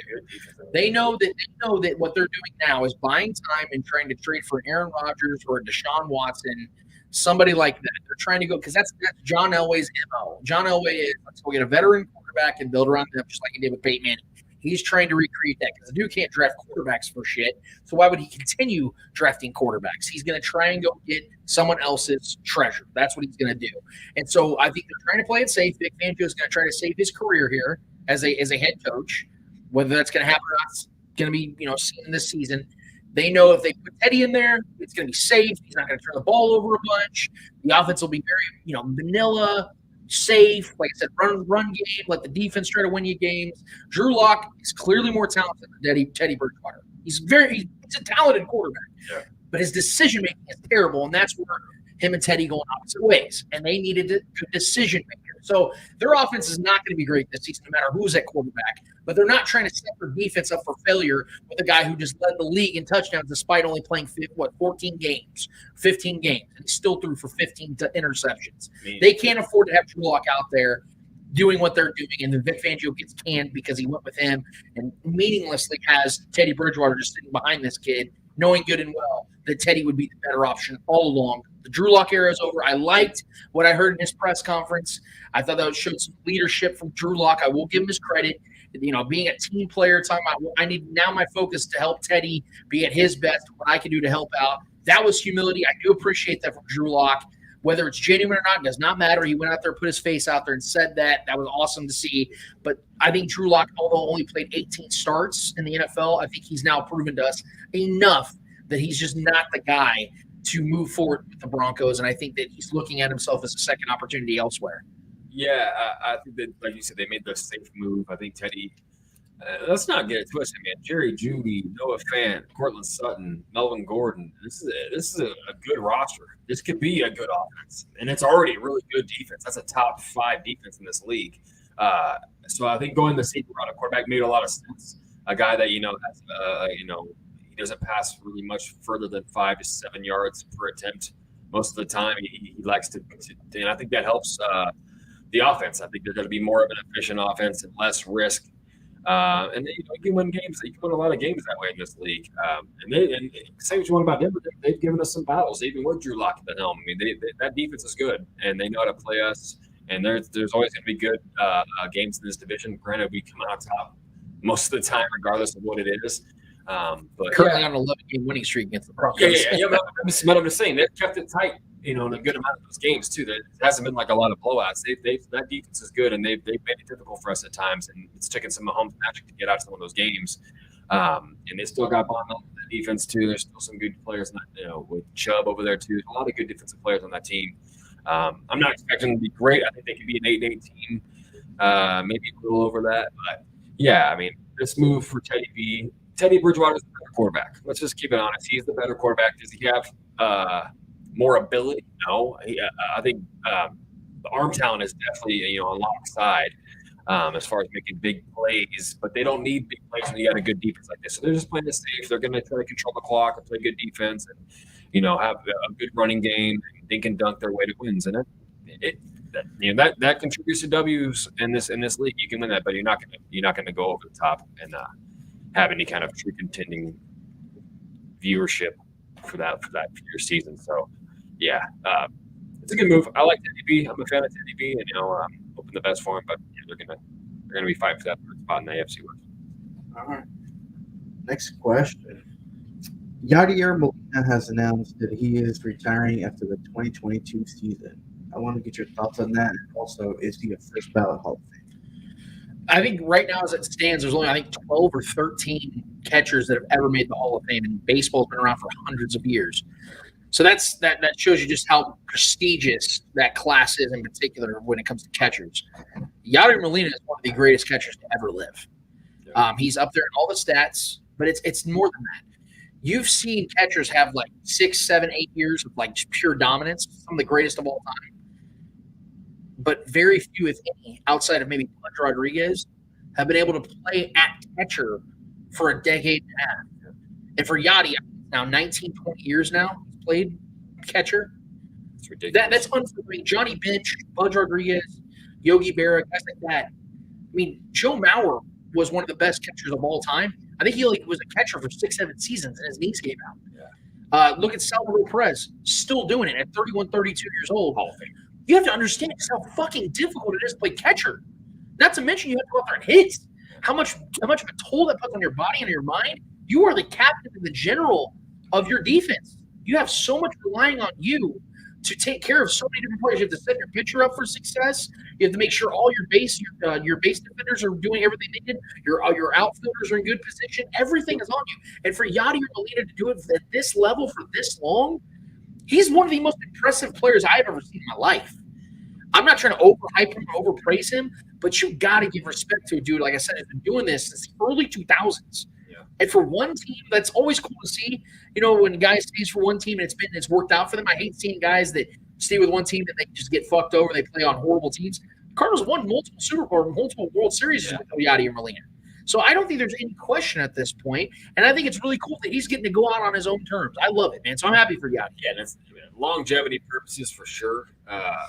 In his talent, the guy's been a good hitter for most of his career. He's been extremely efficient at what he does, playing catcher, which is one of the toughest positions in baseball. A lot depends on you, your defense in the game, and you're making big plays on pop-ups and knowing where to throw the ball when there is a pop-up and who, it's a lot. There's so much that hinges on that position alone, man.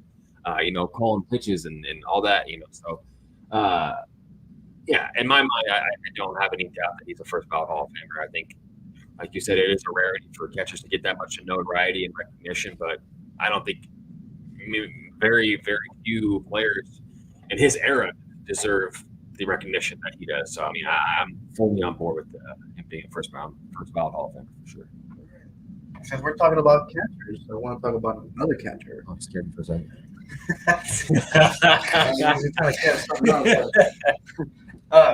So Salvador Perez hit a grand slam in back-to-back games. Now, the question is, I want to get your thoughts on that, getting the back-to-back grand slams.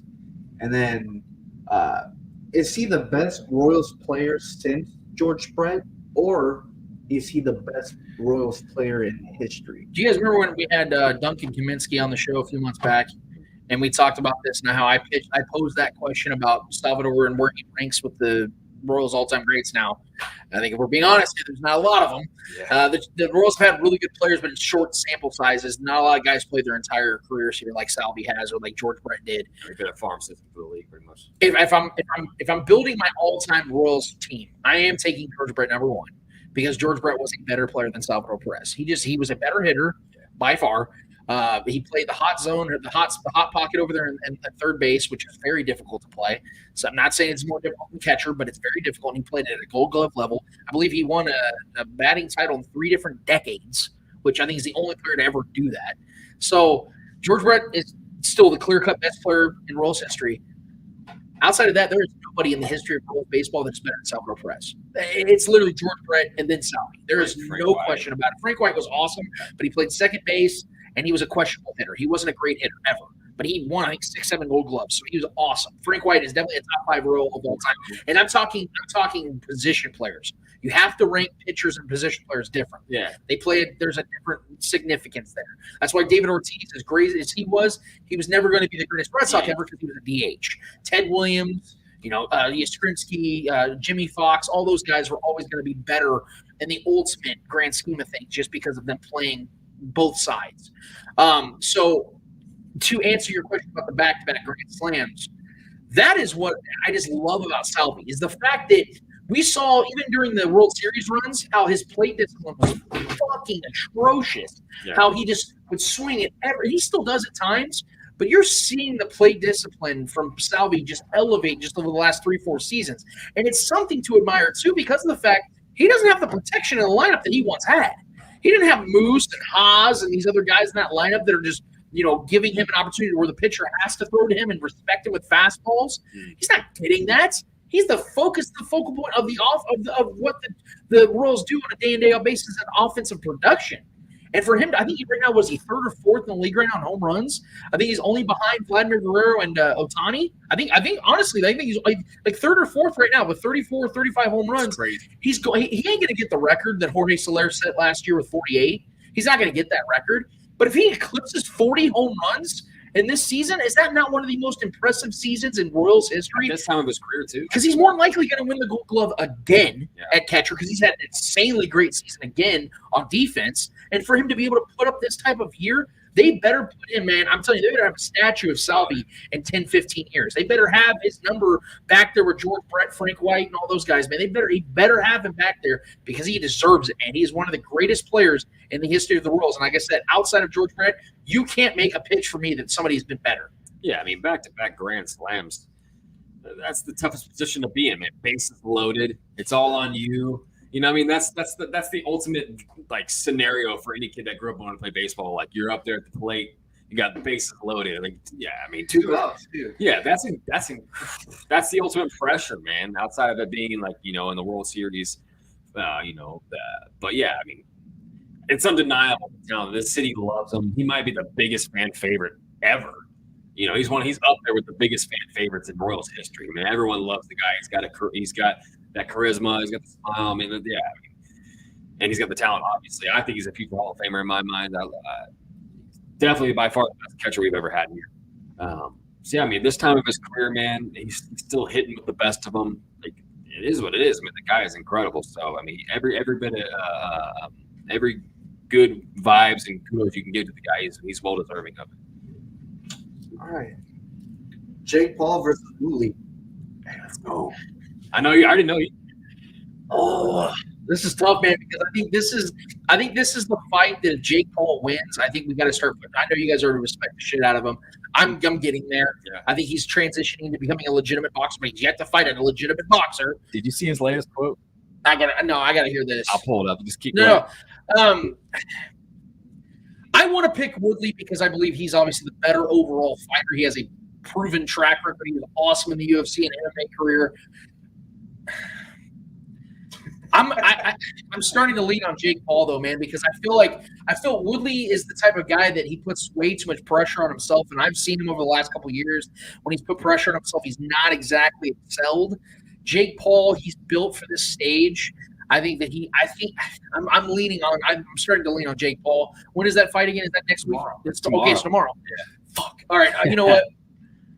No, nope. I'm sticking with Woodley. I'm giving it to Woodley. I'm gonna say Woodley somehow. God damn, I'm not confident with this one, man. I'm battling myself because I got the angel and demon going Woodley, Jake Paul. It's difficult, man. For an entertainment aspect, I would say Jake Paul, because that's going to build his lore and his legacy, and then it starts to become more relevant that maybe he eventually gets to a fight, maybe Canelo, which I don't see happening, but it could maybe happen in a couple of years. Woodley's the better fighter, though, man, and until Jake Paul actually beats a legitimate, not Ben Askren when he takes a dive, I'm talking fighting an actual fighter that's motivated, driven to win. I'm going to stick with Woodley, but I'm not going to be shocked if Jake Paul wins this one because the dude is talented. I will give him that. Yeah. I will give him that. He is talented. I just don't know if he's going to be what he's been against non-fighters against a legitimate fighter. Yeah, he's got a long path ahead of him to get to there. But I wanted to read his latest quote. He just came out a couple days ago and said this, man. It was great. He said, "I'm on a trajectory to become the biggest prize fighter in the world." He said, "For the kids, I look like Mike Tyson. Your grandpa had Muhammad Ali and Mike Tyson. Your dad had Floyd Mayweather. This generation has Jake Paul."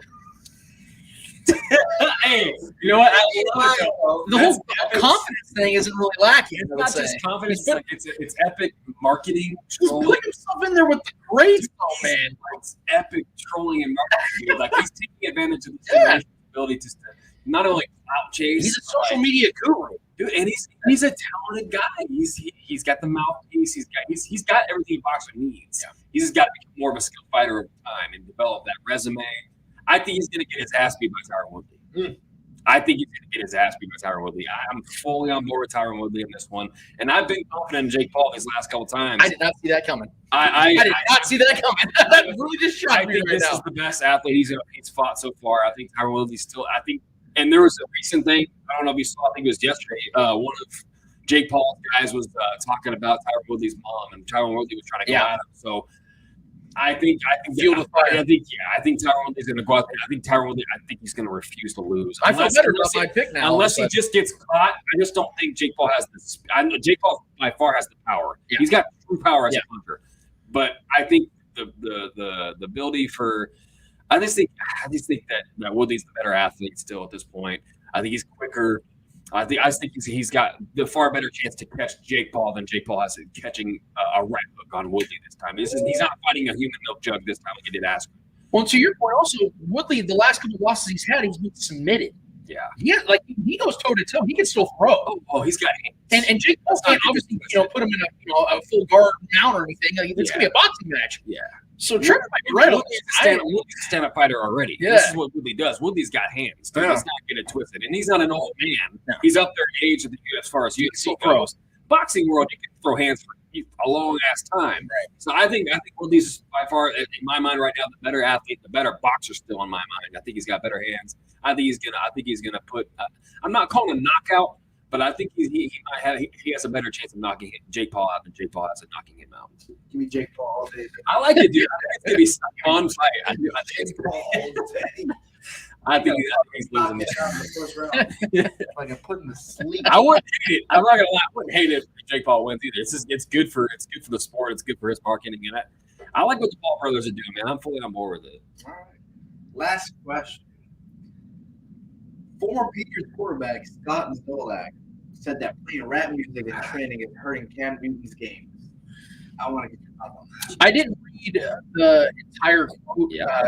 I think sometimes those things can be, like they put that out there for sensationalism, and it's misrepresented a little bit. So I'm not gonna sit here and combat the conversation because again I didn't read the full context. Yeah. But hearing that, if that is what that guy meant, if that's what Zolak, or his name is Zolak, if that's what he meant, then he's an ignorant moron. Because that's not something that you.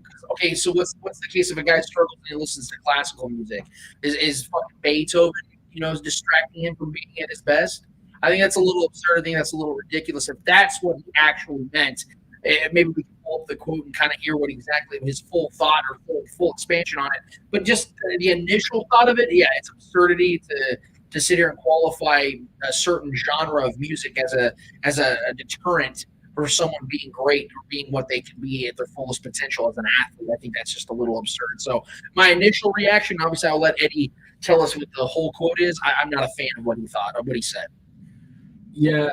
You have the quote up? So what he said is his quote is, I turned off the rap music first of all because I think it's distracting for Cam in between every throw he's dancing. That's what he said. Okay, so my initial thoughts are correct. He's a fucking idiot. That's a fucking terrible thing to say. What in the literal fuck does that mean? So hold on. So you're telling me because a guy is in rhythm and enjoys a certain type of music, that's causing him problems? How about the fact that he has a shot shoulder? How about the fact that since 2011, no quarterback has been hit more than Cam Newton?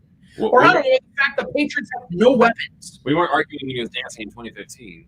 Yeah, that was the season he was dabbing on everybody, and he scored, 50 or 45 touchdowns. He was the MVP of the league. He had 35 passing touchdowns, like 10 rushing, and MVP got his team to the Super Bowl. No one was saying that shit about, at least saying that it was a deterrent. People were still talking about it, and we know why people were talking about it, because they don't like a black quarterback having fun. Yeah. But that statement is, I resent that shit.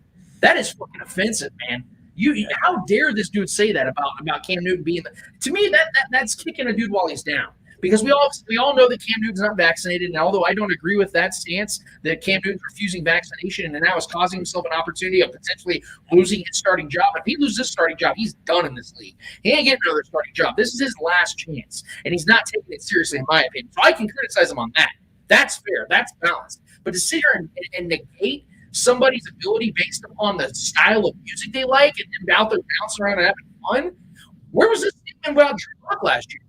Drew Lock's out here doing the fucking whoa and all that shit on the field. No one's saying shit about Drew Lock, and he led the league in interceptions last year. Funny how that wasn't said about Mr. Zolak. How Zolak didn't say that about Drew Lock. It's kind of funny how that was, just forgotten or misplaced. But he wants to sit here and criticize Cam Newton, who listens to the same music Drew Lock listens to. That's weird. Yeah, I don't know this guy personally. He's in his mid-50s, white gentleman, ex-Patriot, now a broadcaster for the Patriots. He's probably defending this and upset about the lack of success the Patriots had this past season, and maybe extending into this year as well. But to make a personal attack about not only rap music, but Cam Newton, who is a black man, dancing to rap music as a quarterback of the team that he broadcasts for. It's I don't know the full context or the question, or if this was just like him saying that over a broadcast or an interview or whatever. I don't know how much context you can place that in for that to be okay to say. That just shows you the disconnect, man. There's so many. That's the beautiful part about America is all the different cultures and different ways that people grow up.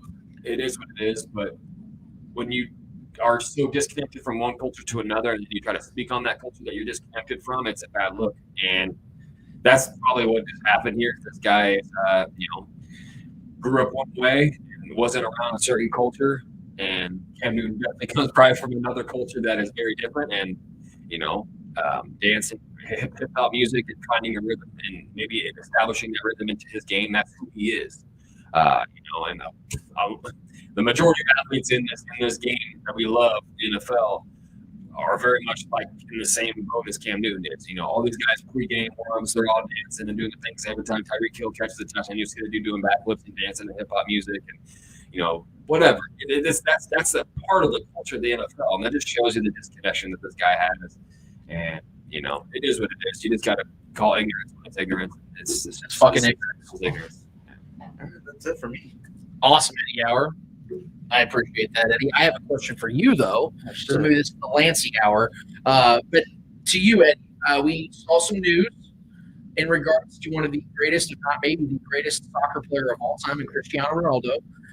There was speculation as to what his future would hold, if he was going to be going to another team, potentially PSG. Juventus was the team that he was currently playing for. We got news that he is going now to Manchester United. People were thinking Manchester City was going to be the team that he would go to. And we know what kind of shitstorm that would have caused, especially with him having words in previous times of how, money is not the concern. He doesn't worry about that. There's no reason in the world for him to ever go to the Man City. He's a Man U guy. He started there. That's where he belongs. That's his legacy. So there were people saying, man, if this could really alter his career in a negative light, especially from an optics standpoint. He didn't do it. What are your thoughts on this whole thing as a situation? Did it come to you as a shock? It did not. It would have been more of a shock if it would have actually went on with the whole Manchester City situation. But I knew from day one, as soon as they announced Manchester City, I was like, there's no way he's going there. I even told you that. There's absolutely no way. Like, even if they wanted to, there's just no way for him to go there. The type of betrayal that would have been with the United fans, the Manchester United, and the way he, I guess, portrayed himself throughout the years, being that loyal guy. I just, since all these things came out, everybody was reporting it, I knew this shit was not going to happen. If anything, it would have been like I didn't see Manchester United coming in and taking him like that. I did not expect United to come in and be the one that he signed for. I was leaning more towards the PSG being the one signing him, but obviously the whole employment deal with Real Madrid hasn't gone down. Therefore, they could do anything. Their hands were tied at the moment. That move can still happen, which should be pretty interesting if it happens. It's going to happen between today and Tuesday. Tuesday's the last day of the transfer window. So if Mbappe is to leave PSG, he has about 4 days to do it. So, yeah, Ronaldo to United, no shot there. All right, that's the end of the Lance Hour. So let's actually get to our people out there on the Monday Mailbag. Every single Monday, what we do is we drop a post in our spoken group on Facebook for you to give us whatever it is in the world of sports that you guys are fuming on, want to talk about, got you excited, got you pissed off. Whatever it is, you drop it in the Monday Mailbag, and we give you guys our honest response. Eddie, what is in the Monday Mailbag this week? Couch. Hey guys, hope you guys had a good week. What are your guys' thoughts on how Lucas Niang has looked so far in the preseason? I'm not shocked. That's a big boy. There was a lot of questions, and rightfully so, because Lucas Niang has essentially been a rookie this year. He did not play at all last year, not just because of COVID opt-out, because he had a torn labrum. He had a lot of physical issues. He had, I think, a bad hip, too, that he had missed some time in college for as well. But we know one thing about Lucas Niang. When this dude has played, he's been effective, and he's insanely talented. I love bringing it up each and every time, so I know everyone's sick of hearing it. But the fact that Chase Young, one of the best defensive players in this league, and was the best defensive player out of his draft class, said the toughest guy he ever faced in college was Lucas Niang. There's something to that. There's truth to that. And I get the concerns coming into the season about his health and whether he was going to be able to pick up the big shoes and fill the shoes of one Mitchell Schwartz, who was maybe the best right tackle in football over the last 4 or 5 years. That was big shoes to fill, and being able to protect Patrick Mahomes is already a big responsibility in itself.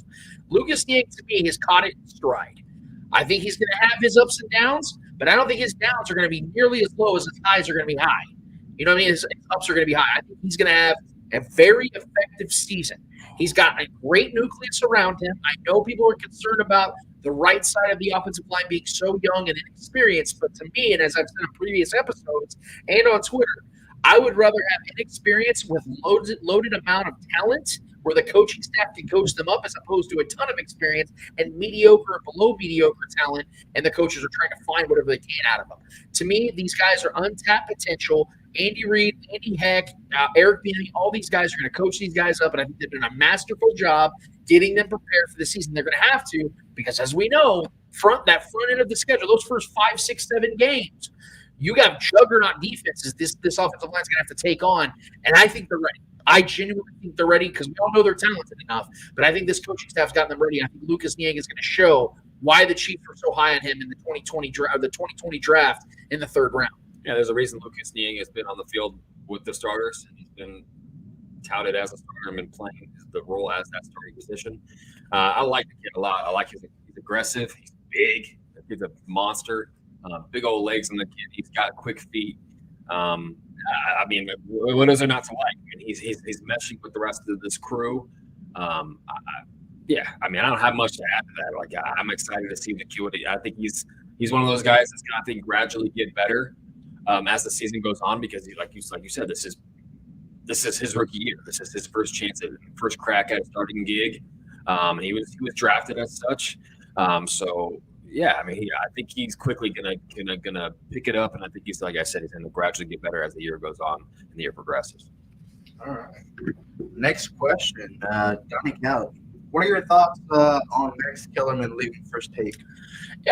Just from the reports that I don't watch that show, but just from the reports I heard, Max Kellerman was kind of sick of the whole routine that they had, and I know Stephen A. wanted to transition to having some super team casts with the rotation guest. Yeah, he wants because Stephen A. wants it to be more about him, and I get that because he's the highest paid sports media member in the world. He's making over $8 million a year. They want to focus it more on Stephen A. He wants to have more of a banter conversation. Because Stephen A. is. He has those passionate conversations. Kellerman has more of a smarter than you mentality. He's very lawyer-esque. Yes, he likes to break things down in a very eloquent Sam Harris style way, very zen, very easygoing. He usually doesn't like topple over basically. Where Stephen A. likes to have very high-spirited, high blood pressure conversations. They're honestly, their styles never really mesh, and that's why I didn't really like their show to begin with. And those shows are kind of old and played out anyway. I think the Skip Bayless era has really been played out. But I understand why they made the move. Max Kellerman now is going to move more to a natural position, which is more on radio side. He's replacing Zubin Menente on the ESPN radio show. I think he's joining Keyshawn and a couple other guys, I think, on those shows. So I wish him the best. I think he's going to have a lot more fun because it's going to be more of his style. I did hear that Stephen A. wants to bring back on Magic Johnson and have a show with him and Michael Wilbon, which I don't know if I like that because Wilbon's got real crotchety in his old age, man. He's just our boys. Wilbon just talks a lot of shit on the younger generation, which I'm really sick of. Every single show he just talks shit on millennials and Gen Zers. Not saying that they're not open for criticism. I'm just saying that it gets kind of old after a while, kind of like Wilbon. And Magic Johnson, I mean, great charismatic guy and all that. His takes are terrible. So I really hope they don't go that route. I hope that, like Trevor said, it's more of a revolving door where you have people. What I would like to see, and I'm not trying to go on a tangent here, but in regards to shows like this, where I think the way they save it is they quit focusing on the fluff. They start getting some of these journalists back on the show that actually have well thought out, articulated takes that give us something to think about. I know people criticize Nick Wright all the time on his show, and honestly, I'm not the biggest fan of First Things First. I think it's kind of set up the same way all those other shows are. But one thing Nick Wright does is he articulates his thoughts and gives you something you haven't heard before, or at least not the way he brings it. Exactly. That's why Colin Cowherd's so great. I disagree with 85-90% of what Colin says, but he gives me something to think about, and that's why he's so great. And honestly, Colin isn't a Stephen A. He isn't. He doesn't have these highlight reels of him just going crazy. He gives you something to think about. That's what his shows are predicated on. I think these shows need to focus on that more. So if you start bringing up Freddie Coleman, who I love on ESPN, if they bring Freddie Coleman and guys like that onto the show and onto the set with Stephen A. and have a little bit more of an articulate back and forth that you can't get spirited in. I like when he has Kendrick Perkins on there. Yeah, I'm good with that. As long as you're getting people on there that, like Trevor said, that Kellerman's a little more lawyer-esque, it doesn't really flow because he's like Carmelo Anthony. Once he gets the ball, it stops there. It kind of just slows the momentum down.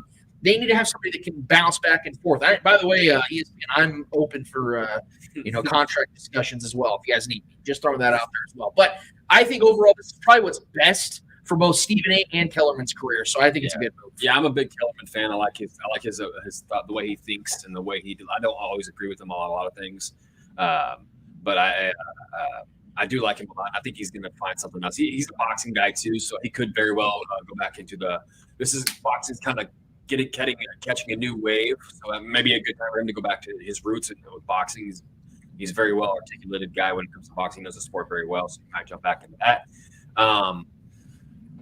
I would even like to see him like UFC or something too, like Rogan or something. That'd be a cool mix to see them. Most boxing guys represent UFC though. I wonder how he likes UFC, yeah. And even Rogan's even talking about he would love to like work with Max Kellerman. That's like one. That actually would be a bad idea. I would love to see that. That'd be kind of cool. Yeah. We better vault this one because Trevor might be honest. I think that'd be really cool. Because I can like hear Max Kellerman like during a UFC fight. It would be fun to have. Sure. The way I see it. Yeah, I'm telling you, he's a great boxing guy already. And they're ESPN, right? UFC is ESPN. They do ESPN. Yeah, they're ESPN. He's had his own radio show going for the last few months. It's been good. I like his voice. He's really well articulated. Very smart guy. I like it. I just like the way he delivers with his stuff. But anyways, yeah, the Stephen A. thing, I think he just needs to make the next co-host LeVar Ball and just call it what it is. I think that'd be a great vantage. No.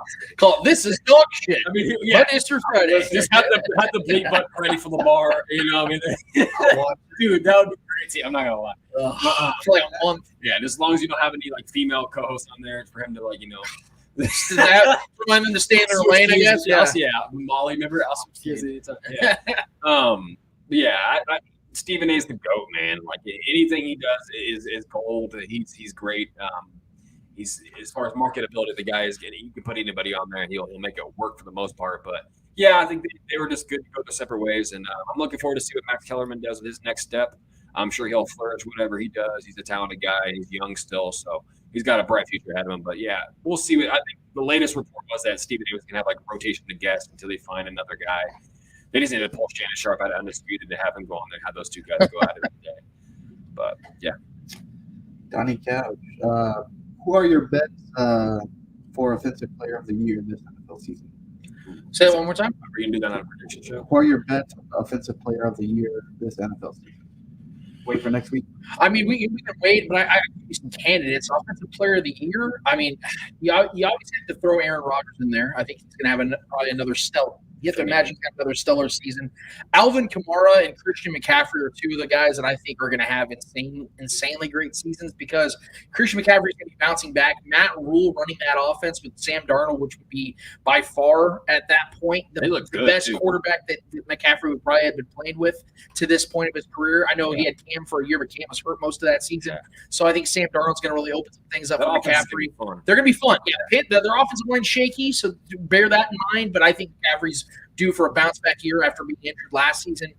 Those are my automatic candidates, but you can never count on Derrick Henry. I think right at this time, he's the best running back in football and one of the 10 best players in the NFL. So those are my candidates. I'm going to give you, I think, Rodgers.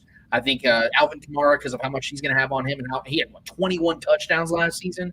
Christian McCaffrey and Derrick Henry. I think it's going to be non-quarterback guys more likely. I think that's how they're starting to fill Offensive Player of the Year because we know that the majority of the time now it's going to be quarterbacks get MVP. Yeah. So they're trying to make up for that and give these guys another award. Did you say defensive or just offensive? Okay. Yeah, I wanted Kelsey to win it so bad last year. I think he was making a strong push for it. Oh, yeah.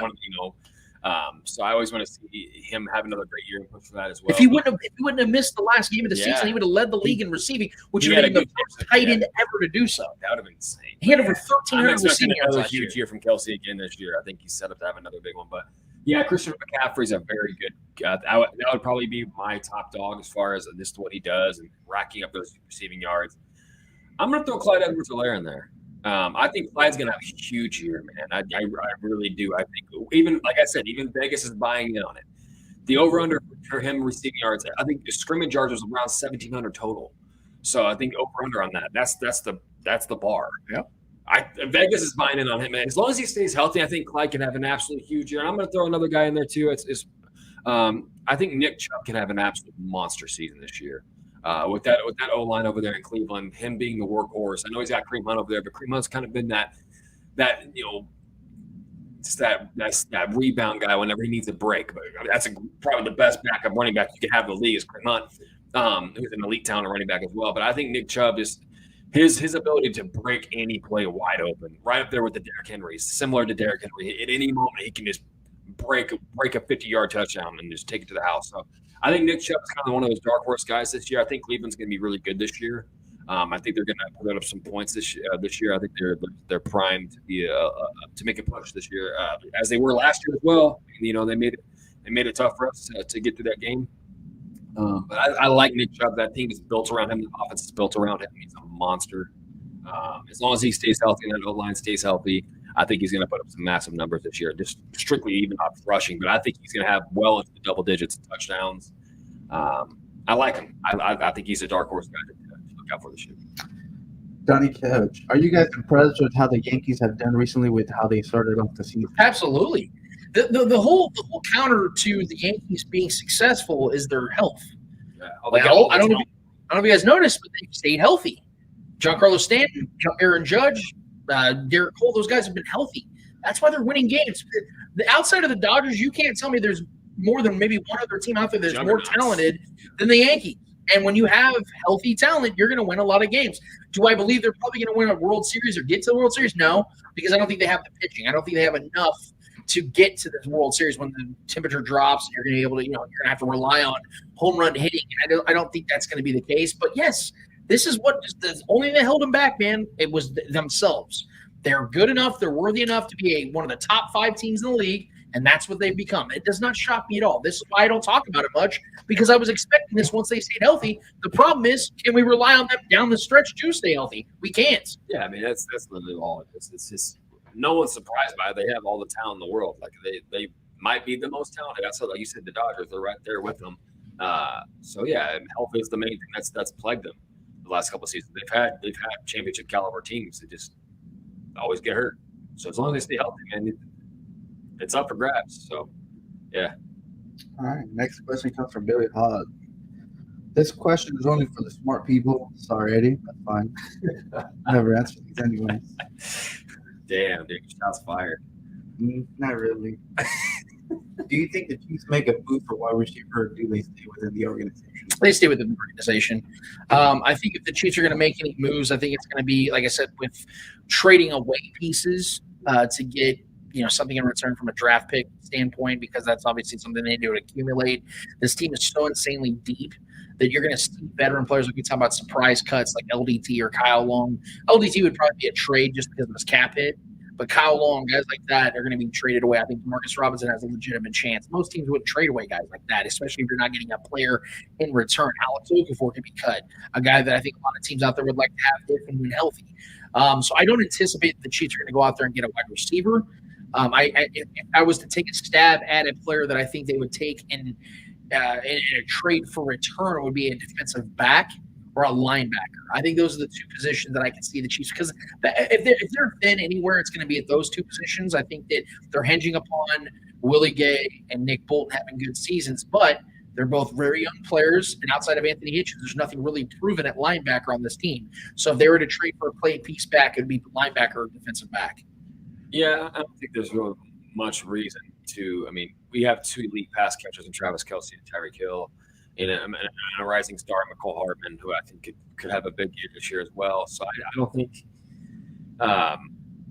think worrying about the fourth and fifth receivers is a big deal to go trade for somebody. I think we have the likes of Byron, who we discussed already, who could be a guy that can fill in and make big plays, and we've seen it in big time games too. Yeah, I don't think there's much reasons to, with this revamped offensive line, with Pat having extra time to make plays, it's really been more about that than it is having the talent around Pat. Pat's got the talent around him. And I think Clyde, Clyde's going to have Clyde and McKinnon and these other running backs are going to catch some passes this year too. So I'm not worried about the talent that's around Patrick right now. So trading for a defensive player, in my mind, makes a lot more sense if we're going to make trades for players. All right, last question comes from Shane, but we got a story before the question. Let's do it. Remember in our mock draft in April of 2017 when I said the Chiefs should draft Patrick Mahomes II out of Texas Tech in round 1 and then draft Alvin Kamara out of Tennessee in round 2? Well, Kamara was available in the second round, and the Chiefs took a project defensive end in Antonio Cassino. That to this day chaps my ass, especially since Alvin Kamara was the 14th player in the NFL's top 100 above Tyreek Hill, who was 15. Just think of how big of a draft pick that could have been. The Chiefs would not have had to draft Kareem Hunt in the third round or CH in the round 1 of 2020. Instead, we got a developmental guy who now is a teammate this season of Alvin Kamara. Just imagine how much more dynamic this offense would have been if Kamara was in KC and we drafted him over a freaking project. My question, why am I the only Chiefs fan to this day that is upset that John Dorsey picked China Passing over Alvin Kamara? Why didn't that specific second-round pick bother you? Well, I think looking back, that definitely bothers me. I would be shocked if any Chiefs fan looked at that and went, "Yeah, I'm good with that." I mean, I think what Shaggy's trying to say is that season he was probably upset about it, and I understand. I think that. Look, John Dorsey had a type. Let me just put it like that. He liked these monstrous physical freaks that were very raw at football, but they were just specimens. He had this like fetish almost for those guys, and you've seen that throughout his draft history. So at the time, I think we were convincing ourselves that Tano was going to turn into something that was special. And, I mean, let's be honest, guys. I mean, running backs are a dime a dozen. And nobody really knew what Alvin Kamara was going to become.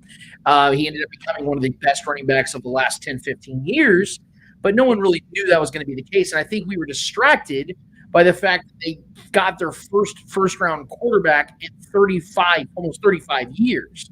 So that kind of took the focus away from that, and I think that everything else we felt like was just going to fall in line, because how could we go wrong? We just got our franchise quarterback in the first round in our entire lifetimes, for the first time in our entire lifetimes. And when they went and got Kareem Hunt, I think that also added incentive that, hey, the Chiefs still took the running back's position seriously enough to trade up for a guy in the third round.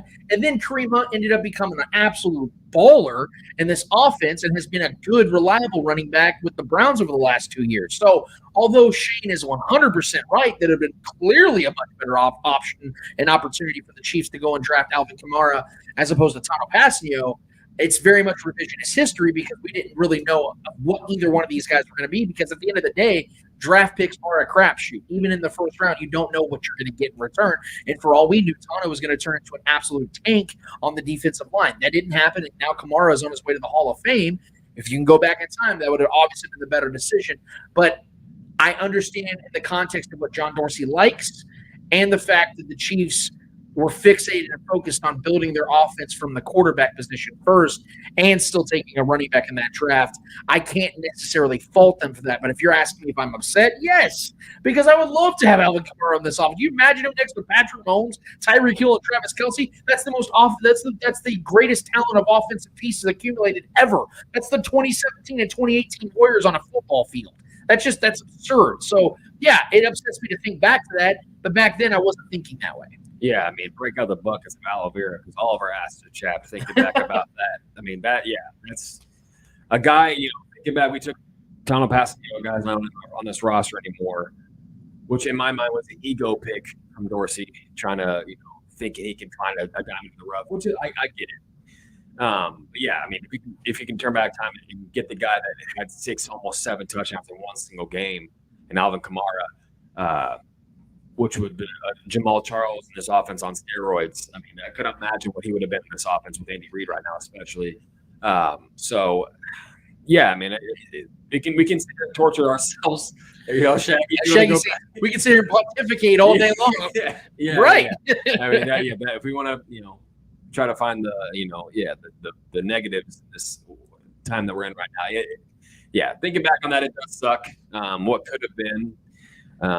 Having him on the roster would have been fine right now. It would have been great right now for sure. But, I mean, it is what it is, man. I mean, we're in a much better position as a football team than Alvin Kamara is on that football team right now. So I'll take that in trade of what Alvin Kamara has 0 rings, So we've had some jewelry on our hands since that trade, or since that pick. So, I mean, I'll take that in comparison to the actual pick itself.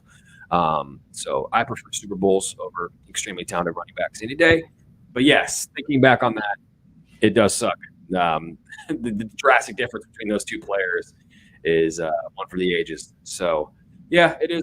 John Dorsey's not here anymore. He's doing his thing, and that should help the point that that should tell you why John Dorsey isn't here anymore. You don't think the Chiefs remember that? We tried our best with Passanio as well. So yeah, I get it. But yeah, Kamara would have been an absolute monster in this offense for sure. But that. Awesome mailbag, guys. Thank you all so much. We really appreciate that. I'm a little sad we didn't hear from Stan Simmons this week. Stan, if you're watching or if you're listening, man, we miss you, bro. Drop us another audio on our Anchor app, dude. We really appreciate to hear back from you. Hope everything's well in Fresno. But for everybody that chimes in on the mailbag, we really do appreciate it. Thank you guys so much. We do that each and every week. We love to hear from some new blood as well, but the OGs that are always in this thing, man, Donnie and Billy and Shane and everybody else that always chimes in, thank you guys. We really do appreciate that. We have one more order of business. Guys, what is it called? Hold this L. What we do each and every week is we finish off each and every episode with a series of L's in the world of sports. Whether they're friendly or unfriendly L's, we promise you whoever holds those L's, those motherfuckers deserve it.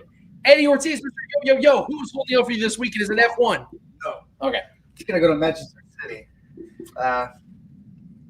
Dan Pitts has got played. Y'all really thought to have one of the greats come and play for you guys. That's a great joke.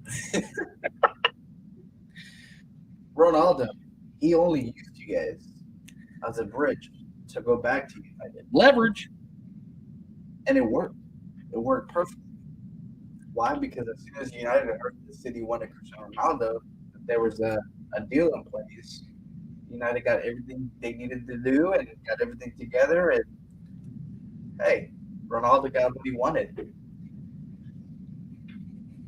And you guys got hoping, wishing that you guys signed one of the best to play the game. It's so fun. So great. Oh, You guys rope-a-dope. might have the money, but Rope-a-dope. you guys don't got one of the greats. So, Manchester City, because you got played, you're going to have to do me a favor and Hold this down. Trevor Tudor, who's holding out for you this week, and is it depressing? It is not depressing. It is it is a comment made by one Jadeveon Clowney on his third team. In his short career so far, I think he's only played for. I think this is his fourth team, if I'm not mistaken. Houston, Seattle. Oh yeah, this is his fourth team. Fourth Houston, team. Seattle, Tennessee, and now the Cleveland Browns. 4 teams in 4 years. Excuse me, fourth team now, sir.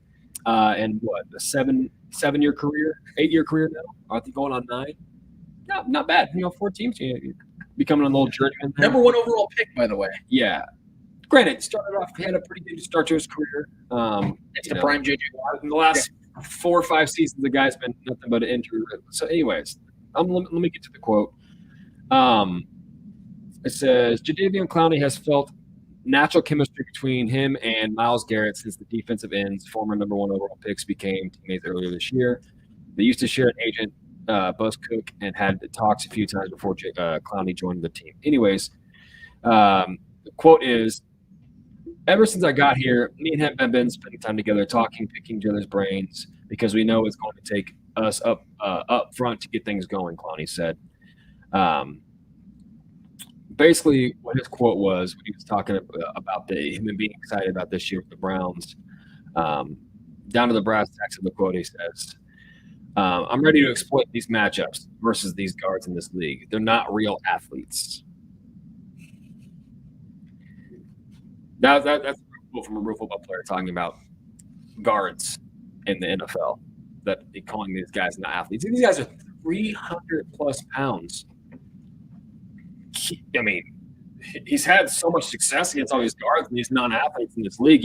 He's racked up a total of how many sacks in the last 3 seasons? 4, I think it's 4 sacks. 4 sacks in the last 3 seasons. He's averaging 1.5, I think. Yeah, and he can't even stay on the field for an entire season. He played a full season since 2017. He hasn't played a full season since 2017. Season. Right. So this guy that hasn't played a full season since 2017 is now on his 4th team in the NFL. Is such a primed athlete and is so good of an athlete, calling other athletes guys that he is direct competition every single week, every single snap. Not athletes. Yeah, go to Will Shields, who played 231 straight games, and tell him he's not an athlete. I mean, all these non-athletes, all these non-athlete guards are, keeping him from, collecting all these sacks that he's supposedly, do. That's his job, is to be a sack guy, right? So why does he have, less than 5 sacks in the last 3 seasons? Why can't he complete a full season since 2017? Why is he on his 14 and be such a great athlete? Why? This is just sour. This just sounds like a sour failed number 1 pick or first round pick in my mind. Like, it's just for him to go out there. I mean, all he's doing is putting a target on his back. Now this dude, I'm ready to see some Jadeveon Clowney pancakes this season. That's all I'm saying. So I get it. He's got Myles Garrett to back him up now. He's got a true alpha by his side that he can. Olivier he can be the hype man for. Yeah. So that's just what this seems like. It's just, when I read that quote, I was like, dude, really? You're gonna tell me that these 300-plus pound dudes, 6'3" and up, 300-plus pound dudes in the NFL that can move the way these guys move, that these guys out the edge that are keeping you and other guys from getting to the quarterback, that is a true athlete. How are you going to tell me that these guys that big can move like these guys do? And there's maybe not another tough position to play outside of quarterback in this league. The offensive line, having to keep those other prime athletes from getting to, through that line. And every snap down, it's a car crash every single snap, man. These guys are colliding with these bodies. So, Jadeveon Clowney, man, that's a terrible quote in my mind. That's a stupid thing to say heading into the season. You're new to this team once again. You're on your 4th rodeo. You can't even stay healthy, and you're going to talk about other athletes in this league not being athletes. That's just trash in my mind. So that's just low class, low blow. So you have to do me a favor, Jadeveon, and hold this hell. So I'll be honest with you guys. Going into last night, I didn't really know what L I was going to give out. Usually, I know days in advance, and I try to figure out how I'm going to attack said person or said team or whoever it is. And it wasn't until towards the end of last night's game when I finally knew who I was giving an L to. So we know as the Chiefs progress and get better and better as a franchise, there's going to be more eyes, more attention, more popularity. People jump on the bandwagon. That's cool with me. I don't have a problem with people jumping on the bandwagon. But I have a problem with media people jumping on the bandwagon when they've made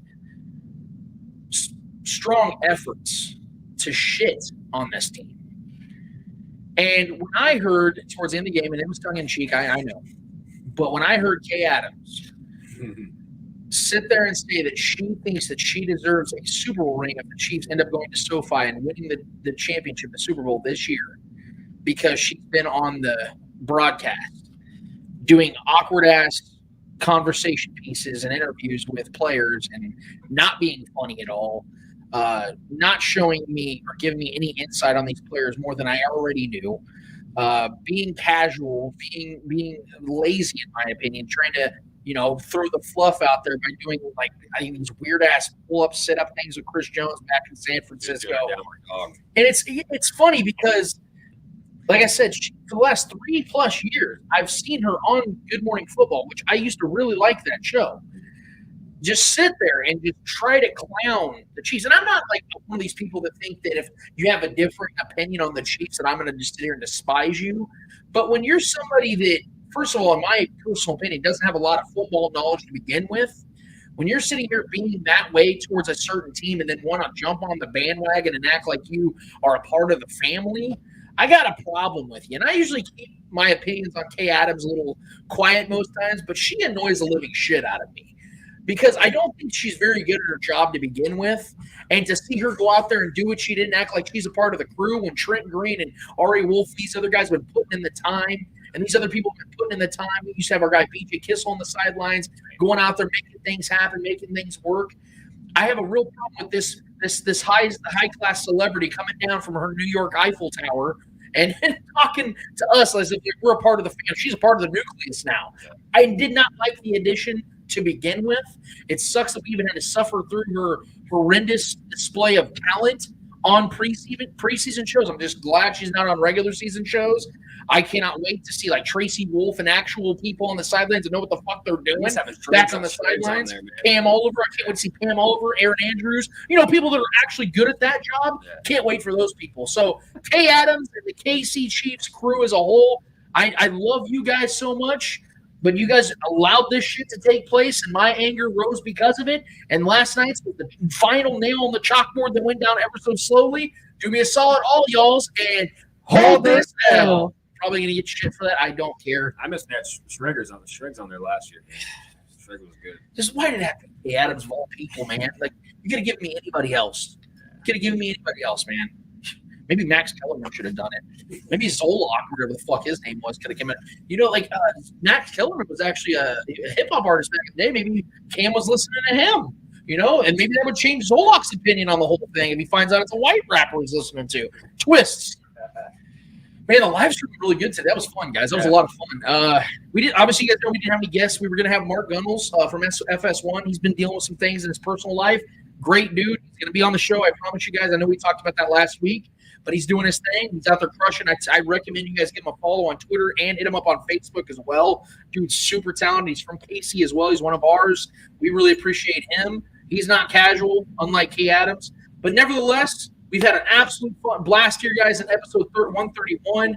Guys, next week, what are we doing next week, guys? What's happening? The prediction show. The 2021 NFL prediction show. I'm telling you guys, we're dedicating the whole episode to that. We're breaking down divisions. We're breaking down win-loss records. We're giving out individual awards. We're breaking down bracket by bracket playoff wins and decisions on that. We're giving you Super Bowl winners. We're giving you Super Bowl MVPs. Guys, this is the greatest episode of the year, each and every year. I cannot wait to see how wrong Eddie and Trevor are going to be. My guy, hey, during this week, you guys need to go check out Shaggy Shane's show. My dude had some bold predictions in the playoffs. I'm going to talk to Trevor and Eddie outside of the show. I'm not going to give it away. You guys go tune it in and go watch my dude break down his predictions from the playoffs. You're going to be shocked. I'm just letting you all know. It's bold. I dig what Shaggy did. I'm not going to give it away. You guys go watch it on his YouTube channel. But in the meantime, we are signing off. For Trevor Twidwell, for Eddie Ortiz, Mr. Yo, for the great Clay Wonder from Red Truck Cinema who makes this bad boy work. And for all of you, I am Lance Twidwell. Episode 131 of The Spoken is done. It's finished. It's finito. And until next week when 132 gets here and we're giving you guys our official predictions, we're out of this bitch. Later.